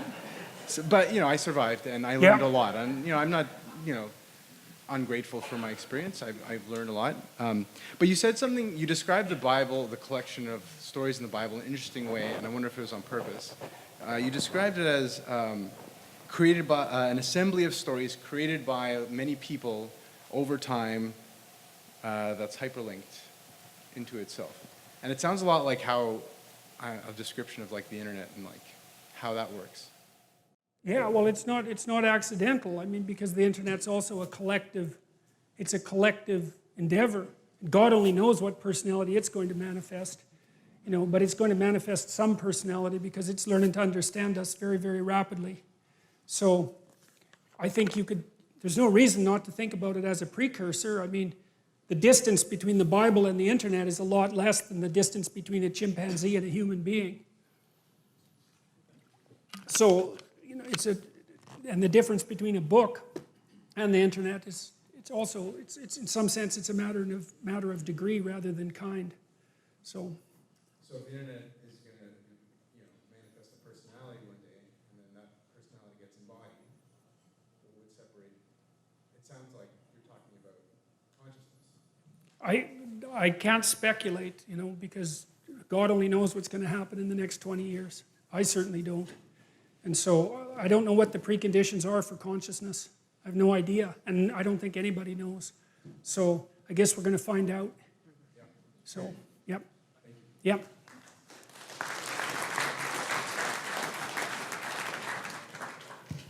Hey, Dr. Peterson. I'm curious about the connection between aesthetic beauty and religious experience. I think you've hinted at it once or twice over the course of this lecture.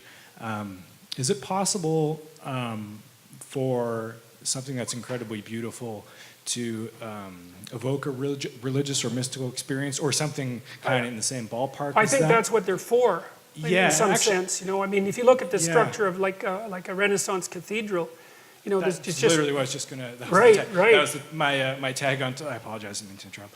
My tag on to that question, the next part was, is that why we have cathedrals built as spectacular buildings as opposed to a little box or something? Right, well, if you're going to house the ultimate ideal, you build something beautiful, right, to represent its dwelling place.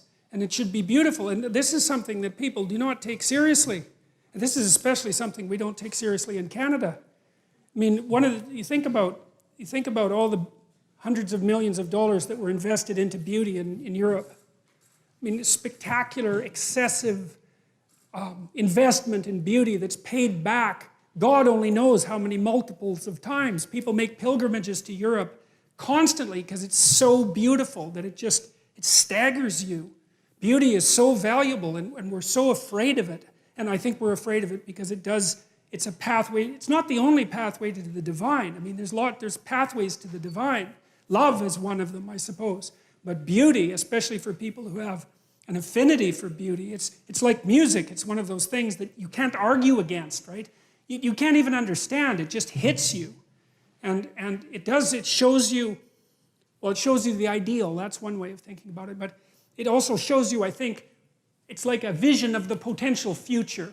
It's something like that as well, that if we just got our act together and beautified things, that's the place that we can inhabit, and that would ennoble us. And that's why this Jerusalem, the heavenly city, is paved with gemstones. They're crystalline, they emit light. And yeah, it's the proper dwelling place for an enlightened consciousness. Beauty is the proper dwelling place for an enlightened consciousness. And we ignore it at our spiritual and economic peril. It's obvious that beauty, there's almost nothing more valuable than beauty. Economically, practically, right? So, yeah. Why that is, I mean, I don't, it's very, who knows? You know, I mean, why we experience gemstones, for example, is beautiful. It's very mysterious, but there are deep reasons for it. So, yeah. Hi.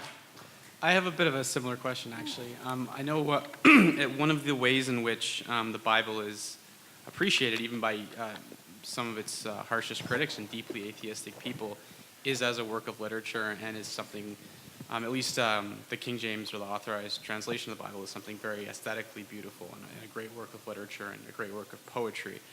And I'm wondering, just from your study of it and from your personal perspective, if there's any particular passages or parts of it that you find particularly have struck you in that way, or that you cherish more than any others that you'd be able to share? Or Well, the ones that have really opened up to me, I think, are the stories in Genesis, right up to the Tower of Babel, because I think, well, and hopefully I'll be able to talk to all of you about that, but I think I've got some sense of what they mean and why. I mean, I know it's not exhaustive, and obviously, but like, and then the story in Exodus as well, I also feel that like I've got a handle on that, and so those have hit me really, really hard. And that, you know, I mean, just trying to understand this first part of Genesis, to try to understand what these concepts mean, has been, especially when I started to understand that the concept that human beings are made in God's image, that God has all those attributes that we just described, that human beings are made in God's image, that's actually the cornerstone of our legal system. That really rattled me, because I didn't understand that clearly, that our body of laws has that metaphysical presupposition without which the laws fall apart. And that's starting to happen. It really is, you know, like the postmodern critique of law. The law schools are, I would say, they're overrun by postmodernists who are undermining the structure of Western law as fast as they possibly can, because they don't buy any of this. And so they're much more likely to just think of the law as something like a casual, pragmatic tool to be manipulated for the purposes of bringing forth the utopia. It's a really, really, really bad idea. So it's very strange to me that we go off track when that metaphysical foundation starts to get rattled. And so do you think your appreciation of the aesthetic beauty of it comes from a belief in like the truth of the underlying propositions? I mean, it's because like even the atheistic critics I'm thinking of, like even Dawkins or Christopher Hitchens, really appreciate the Bible as just a piece of really beautiful literature, and I guess the quality of the writing and the sort of exalted themes behind it, even if they totally reject the underlying premises of it. But you seem to I don't think that you can see it as beautiful and poetic and reject the underlying premises, because if you see it as beautiful and poetic, you're accepting the underlying premises with your experience of the beauty and the poetics, even though you may be fighting it with your articulated rationality. So I think all that indicates is a disintegrated perspective on the book. And it's not surprising that that's the case. I mean, it's the perspective that everyone has on the book, except with them it's more well-developed and well thought through. But I think it's fundamentally, they're not approaching the thing with enough respect. That's my sense, is that, and who knows, right? Because I don't know, but what I've tried to do is to think, there's probably more to this than I know. And then try to understand it from that perspective, rather than to think, for example, well, it's a collection of superstitions that we've somehow outgrown. It's like, no, it's just, sorry, that's not a deep enough analysis, because it's got some truth, but it doesn't take into account the fact that the propositions still stand at the foundation of our culture. It doesn't address Nietzsche's central concern, which is that if you blow out the notion of God, the entire structure crumbles. You know, and you can debate that, fine. But I'd, you know, just assume that you debated it with Nietzsche, because he's a pretty tough customer to tangle with. So, and I don't think the atheist types, insofar as there's a type, I don't think they've wrestled with the real problems. So, yeah.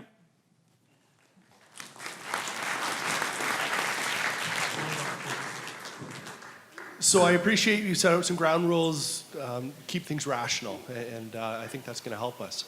What I'm wondering is, So for instance, you had said elsewhere, the New Testament, from what you can see, it's psychologically correct.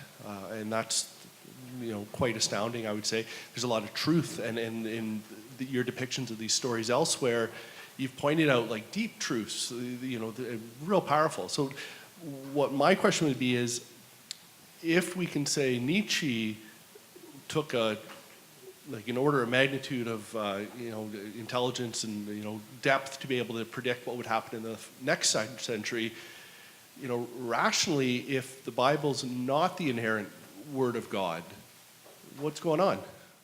That's a good question. That's a really good question. I mean, I'm going to try to answer that rationally, but as we move forward. But as I said, I don't want to leave people with the notion, because in some ways, this is something I've thought about. What I've been thinking about for a long time is I can't tell if I'm like an advocate of the religious viewpoint or its worst possible critic, because I am doing my best to make it rational, and there's a reductionistic element to that. But I think that I'm doing that while also leaving the door open to things that I don't understand, because I know that there's more to this story than I understand or can understand. And I'm laying out what I can understand, and I'm making it rational. But I do not believe for an instant that exhausts the realm. It's like there are ways of interpreting these stories that work in the conceptual universe we inhabit right now. But there's a lot of things that we don't understand. And one thing I've found about digging into these stories is that the deeper you dig, the more you find. And that's that's one of the things that convinced me that there was more to them than I had originally suspected, because things would click and I'd think, wow, that's really something.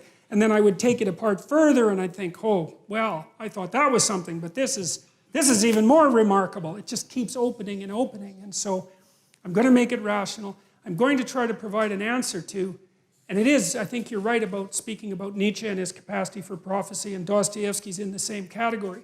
It's like there are prophetic elements to the Old and New Testament that seem to stretch over much vaster spans of time. And I'm going to try to produce a rational account of that. But I mean, one of the reasons that I think the New Testament is psychologically true, let's say, is because, and this is one of the things that's deeply embedded in the structure of the Bible. In the Old Testament, there's this idea, and I'm skipping ahead, that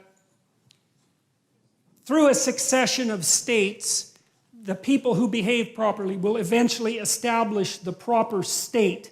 And so the state is viewed in some sense as the entity of salvation. But what happens in the New Testament is that idea gets, you could say, deconstructed.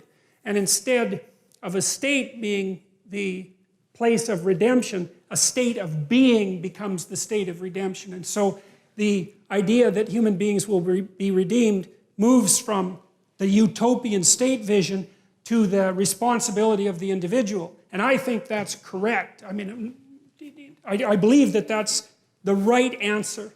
And I think that the West in particular is predicated on that idea because it makes the state subservient to the individual. I mean, there's a what? A dialogue, a continual dialogue, but in the final analysis, the locus of the divine is the individual, not the state. And I believe that that's so true that if we don't act it out and believe it, then we all die painfully. And that's true enough for me. So, thank you. Yeah.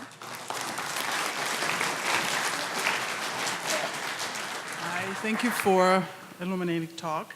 I'm going to keep you on the creation story, and if you don't mind, because we know this editing that was done, there was the purpose for the editing.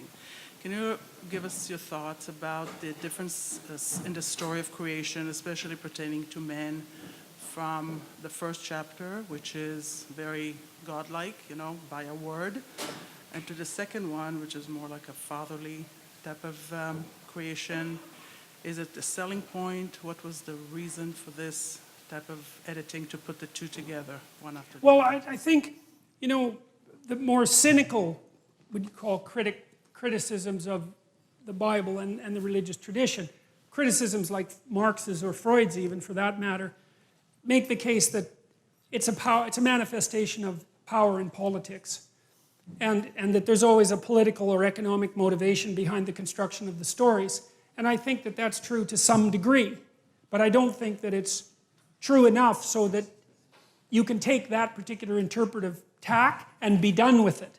And I would say that to the degree that there are political and economic motivations that have shaped the stories, the fact that multiple stories have come together, they're sort of corrective in some sense. And so even if at the level of detail, there's political intrigue and politics, say with regards to the ascendancy of Israel, when you step away from it, it becomes something that's more universal and escapes from that. And how that happened, I don't know. I mean, I think it's safe to say, it's reasonably safe to say that the people who put this document together, they did two things. I think they were guided by their aesthetic taste and their conscience. I truly believe that. And the reason I believe that is because I think anything that was propagandistic would have been forgotten. Because you can't remember propaganda. No one likes it. It's like it's dead 10 years after you write it, or 20 years. And it isn't only that these books were assembled and written, it was that they were preserved and remembered. And to me, that means they have an affinity with the structure of memory. I mean, you think about it. How does a story last 10,000 years unless it's the kind of story you can remember? It doesn't. Because you forget all the forgettable stuff, and all you remember is the memorable stuff. And so there's this interplay between the document itself and its audience that shapes the document. And so, now I don't know how specifically I answered your question. We're going to hit the different stories as they come up in sequence, and I think I'll shed some more light on the relationship between them doing that. And we'll start with that next week. Okay. Right, so I've been really interested in a lot of the stuff that you've been saying about dreams, because I've been lucid dreaming a lot for many years, but always in a sort of atheistic way, as sort of like a game or something like that. But because of seeing your talks and everything, I've started to think of it from a different perspective, like you're now interfacing with something beyond the narrow scope of your conscious awareness, that, or something like that, maybe mythological or maybe something like God.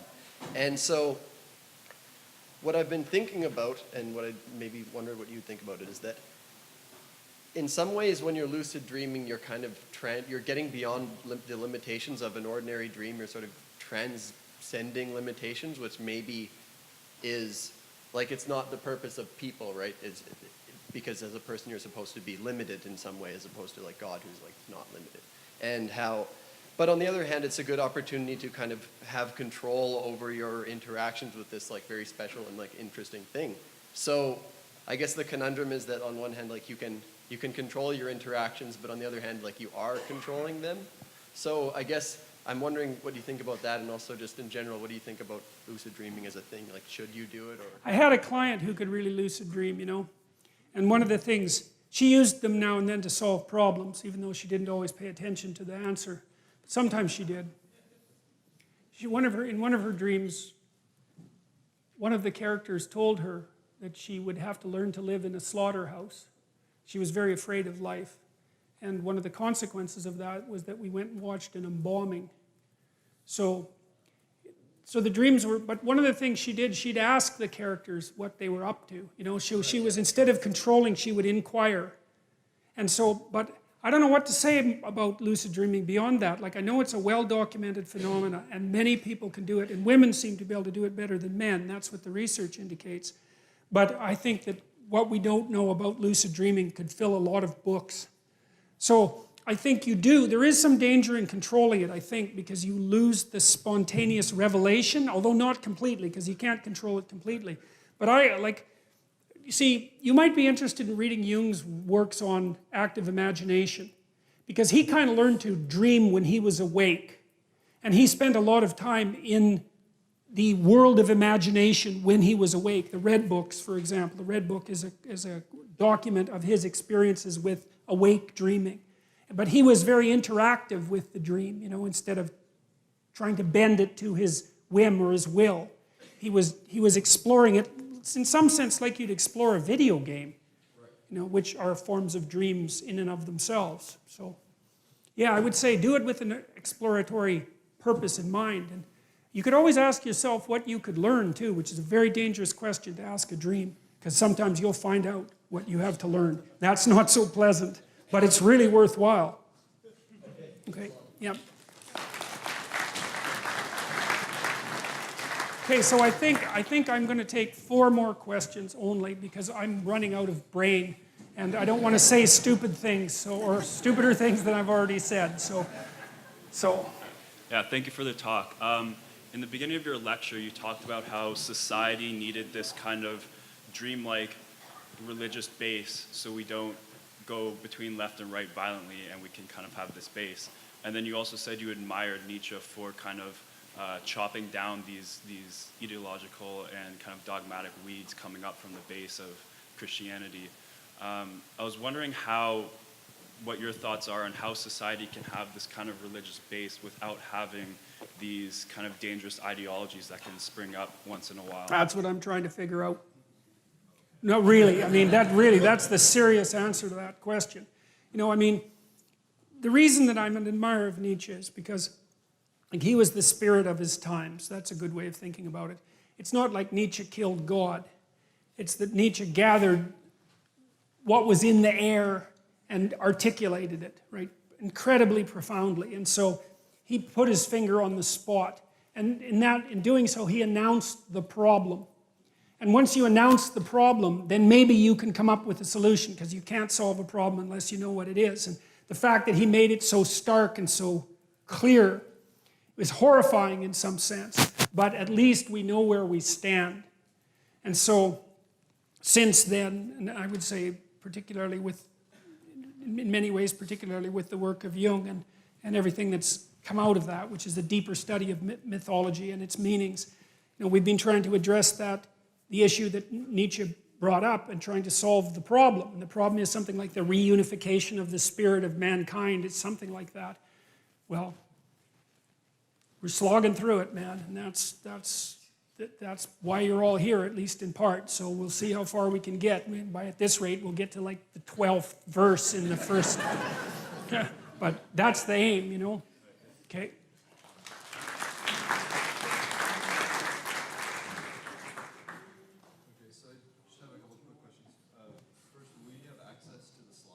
Yes, they'll be in the video. I could also make them available as slides. Yeah, well that's okay. I'll return to this when we get going again. So. Also, the image of the hyperlink. Do the colors have any significance? Yeah, different colors represent the distance between the cross references. Yeah.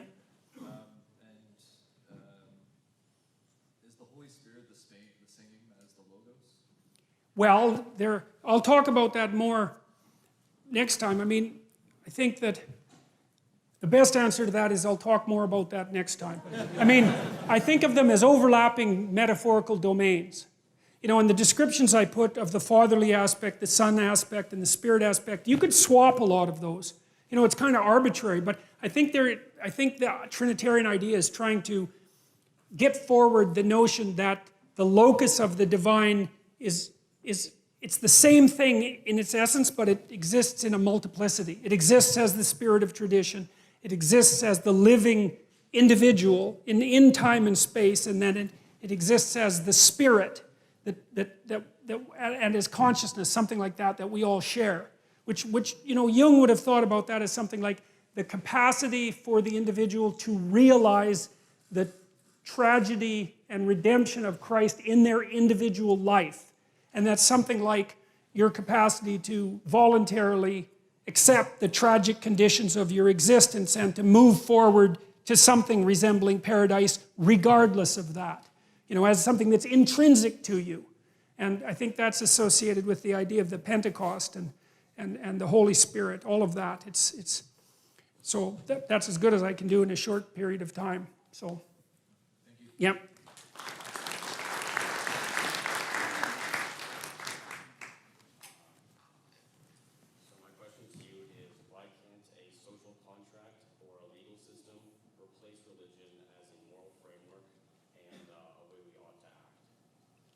I think it's because of the gap between what we articulate and what we don't know.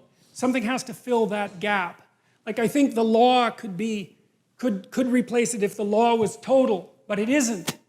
It's bounded and incorrect, and there's something, it has to rest on something inside that's like this mediator between what we articulate and what we don't understand. It's something like custom, it's something like expectation, it's something like the intrinsic sense of justice, that the law itself is aiming at. And those aren't fully articulated, but without them there'd be no grounding. Like, without the body, the law would be a dictionary. And if you don't know what a word means, using the dictionary is helpful, but not that helpful, because unless you've had the experience of anger, the dictionary can't tell you what anger means. It just refers to other words. But the words themselves refer to something else, and the law refers to something else. And without that, it has to be in tune with that something else, and it has to be in accordance with it.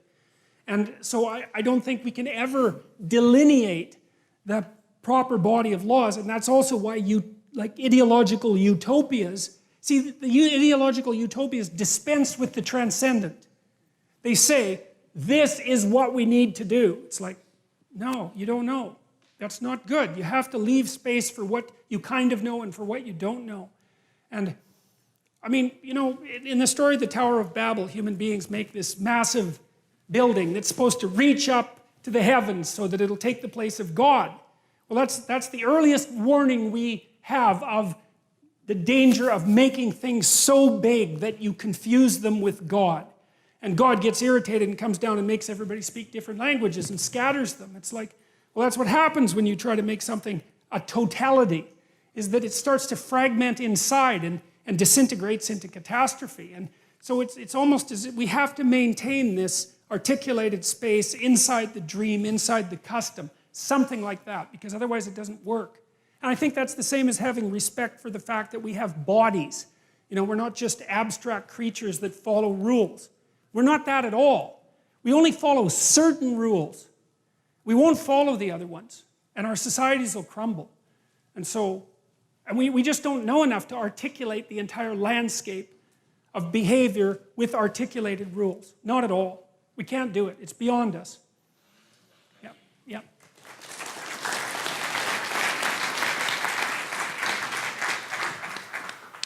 Hi, thanks for the talk. My question is also about dreams. You spoke about dreams as like a representation of truths and universal truths that can be interpreted into like myths and religion. And as you say, it's very beneficial for the individual, and it sounds like also for the society as well, because not everyone can as easily remember their dreams or interpret their dreams like that. And also it's like broadcasted to all of society for their benefit. So I guess I'm wondering what the evolutionary advantage of dreams are, and my question would be, do you think that dreams suggest some sort of evolutionary group selection, such that like groups that don't have these dreams that are represented into myths and religion, do you think they didn't survive as well? Okay, so I'm not going to answer the second part of that question because I'd have to go too far off at a tangent for me to manage right now, but I can answer the first part. I mean, what happens when you're dreaming, there's a little switch, so to speak, in your brain that shuts off when you're dreaming, and it stops you from moving, right? It shuts everything off except your eyes, because if you're moving your eyes back and forth, you're not going to run around and get eaten by a lion. It's okay to move your eyes. But the rest of you is staying exactly where it is. Then you can run these simulations. And so what's happening at night, and this is a fairly well-accepted theory of dreaming. We know that dreams update memories and help consolidate memories. They also help you forget. But what seems to be happening at night is that you're running the underlying architecture of your cognitive ability in different simulations. And it's cost-free because you're paralyzed. You're not running around there out in the world investigating. So it's part of the manner in which your brain experiments with the way the world can be represented. And so, and it seems absolutely necessary. And I mean, if you deprive people of REM sleep, they don't stay sane very long. There's something necessary about the dreaming process to maintenance of articulated sanity. So you're doing some kind of organization at night when you descend into that chaos. And partly what seems to happen is that your categorical, your categories have boundaries, right? But sometimes you don't have the categories correct. And so the boundaries have to loosen and other things need to be put in the categories or some things shunted away. And in the dream, the category structure loosens, which is why dreams are so peculiar. But they're experimenting. It's your mind is experimenting with the underlying categorical structure of imagination and trying to update your mode of being in the world. Dreams often concentrate on things that provoke anxiety. So if you wake people up when they're dreaming, the most commonly reported emotion is anxiety. And so the dream is like the first stages of the attempt to contend with the unknown. And so the dream is half unknown and half known, which is also why it's so peculiar, because you kind of understand it, but you don't really. And it partakes of the unknown and of the known. And it's the bridge between the two, something like that. So.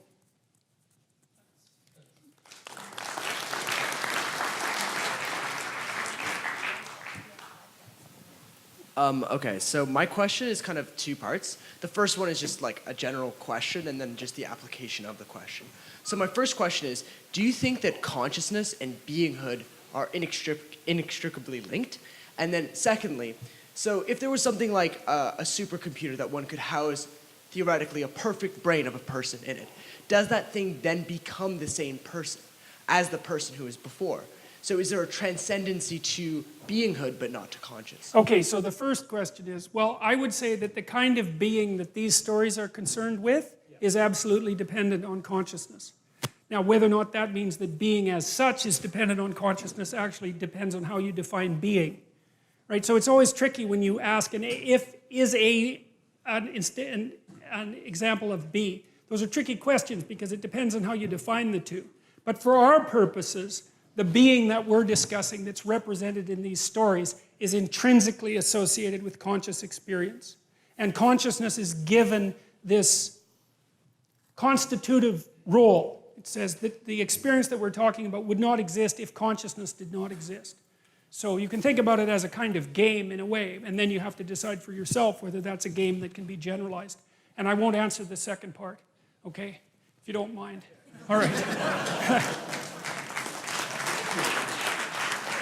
So, two-part question. First one's very quick, almost admin.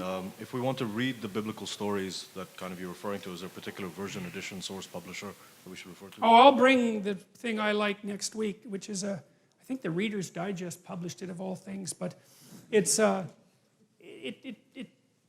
lays out the narratives in a different format. It's easier. I find it much easier to read. So I'll show it to you, and I'll bring it next time and show it to you. And then the main question is, one of the main reasons why I'm interested in so much of your work, and I think many people are as well, is that you kind of leave literalism at the door and you open up another door to a much more deeper meaning. In your interview with Transliminal Media, you mentioned Liz Eibel's book, The Serpent, the Tree, the Serpent, and Vision. And you note that we as a species are very good at recognizing camouflage patterns of snakes, particularly in the lower field of vision. And you further note that visual acuity is correlated with that, and that it co-evolved. And you summarize thusly by saying the following, and I'm paraphrasing you. You say, what gives you vision? Snakes do. That's what it says in Genesis. What else gives you vision? Fruit. That's also right. That's why we have color vision. What makes you self-conscious if you're a man? Woman. That's Eve. And so I understand at the elementary level some of the concepts that you have about representations, dreams, abstractions, etc. But kind of raises the question for me, I'm not accusing you of any creationism or literalism. Yeah. What's your point? Why did you make that connection? What's the meaning of the story of Genesis vis-a-vis Liz Eibel's book? No problem. We're going to, as soon as I get past this first Genesis 1, we're gonna hit that hard. So well, partly. And are you at all suggesting that one foreshadowed, the discovery, the scientific discovery? Yes, I'm suggesting that it foreshadowed it. And I think they're the same thing. I mean, Isabel in her books plays with that idea metaphorically, but she never really takes it seriously, which is no problem. I mean, there's only so much you can take seriously, and she did a fine job of what she did. But I'll talk about that a lot, because that's a very complicated issue.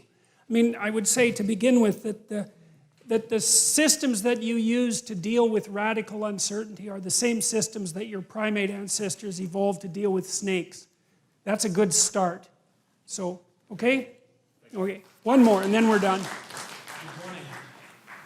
I'm an aerospace science engineer and an expert computer programmer, and I have 3 rapid-fire questions, so I'm going to get through them quick. Based on your opinion of where the universities now stand in terms of humanities and social sciences, is mathematics more powerful than articulated speech? I'm not sure, I'm not exactly sure how the Does it first... make you more powerful to study mathematics and hard science in university? Oh, well, it depends on what you mean by power, I guess. I mean, obviously studying mathematics and computer science makes you insanely powerful. The question is, to what end? And I don't think that you can extract an answer to that from the study of mathematics. The humanities are there to ground people in proper citizenhood. That's a way of thinking about it. And so, yes, it makes you powerful, but then the question is, who has the power? Because it might not be you. It might be the mathematics, so to speak. You know, because you never know what you're an agent of, precisely. And so, yeah, well, look, I've got nothing against computer programmers. I mean, more power to you guys, and mathematicians as well. But Mathematics would be a tool, not yes, and it has to be a tool. Right, it has to be a tool of something. And what the humanities were for was to tell people what the tools should be used for. And so the tools themselves are crazily powerful. But that's not necessarily, you know, an untrammeled good. So I have to stop because... One more about art. Okay, quick. You love art. I know you love Okay. art. You want to answer this question. All right? Okay. Okay, you were in this, I guess, one room in a museum in New York where Yeah. you'd seen some original Renaissance artwork masterpieces. Yeah. Like, these are generally accepted as amazing artifacts, okay? Does an original work of art, as opposed to a high-fidelity reproduction, contain the spirit of the artist who created it, and does this account for the disparity in how much you'd have to pay for an original? It does in part. I knew a good portrait artist, and one of the things he pointed out about a great portrait is that it actually contains time. So, you know, because a photograph is one instant, but a portrait is you layered on you, layered on you. So it's got a thickness, you know, and I think you can see that thickness in the original, but it's also a direct manifestation of that creative act of perception. And I don't think you get that. You just can't get the fidelity of the original with the reproduction. But there's more to it than that too, because the painting doesn't end with the frame.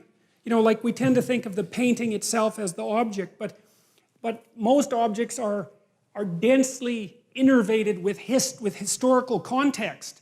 And you can say, well, the historical context isn't the object, but it depends on what you mean by the object. And often people, when they buy a piece of a painting, are buying the historical context, and you just don't get that with the reproduction. It's a kind of magic. It's like, do you want to have Elvis Presley's guitar or another guitar just like it? Well, you want to have Elvis's guitar. It's why. You can't tell it's Elvis's guitar by looking at it. Yeah, but why would you want it? Was there any rational reason for wanting the original? I mean, it's exactly the same. It's a perfect fidelity reproduction, if there's such a thing. Well, it is at the level of detail, but not at the level of context. That's how it looks to me. Okay, we got to go. Thank you.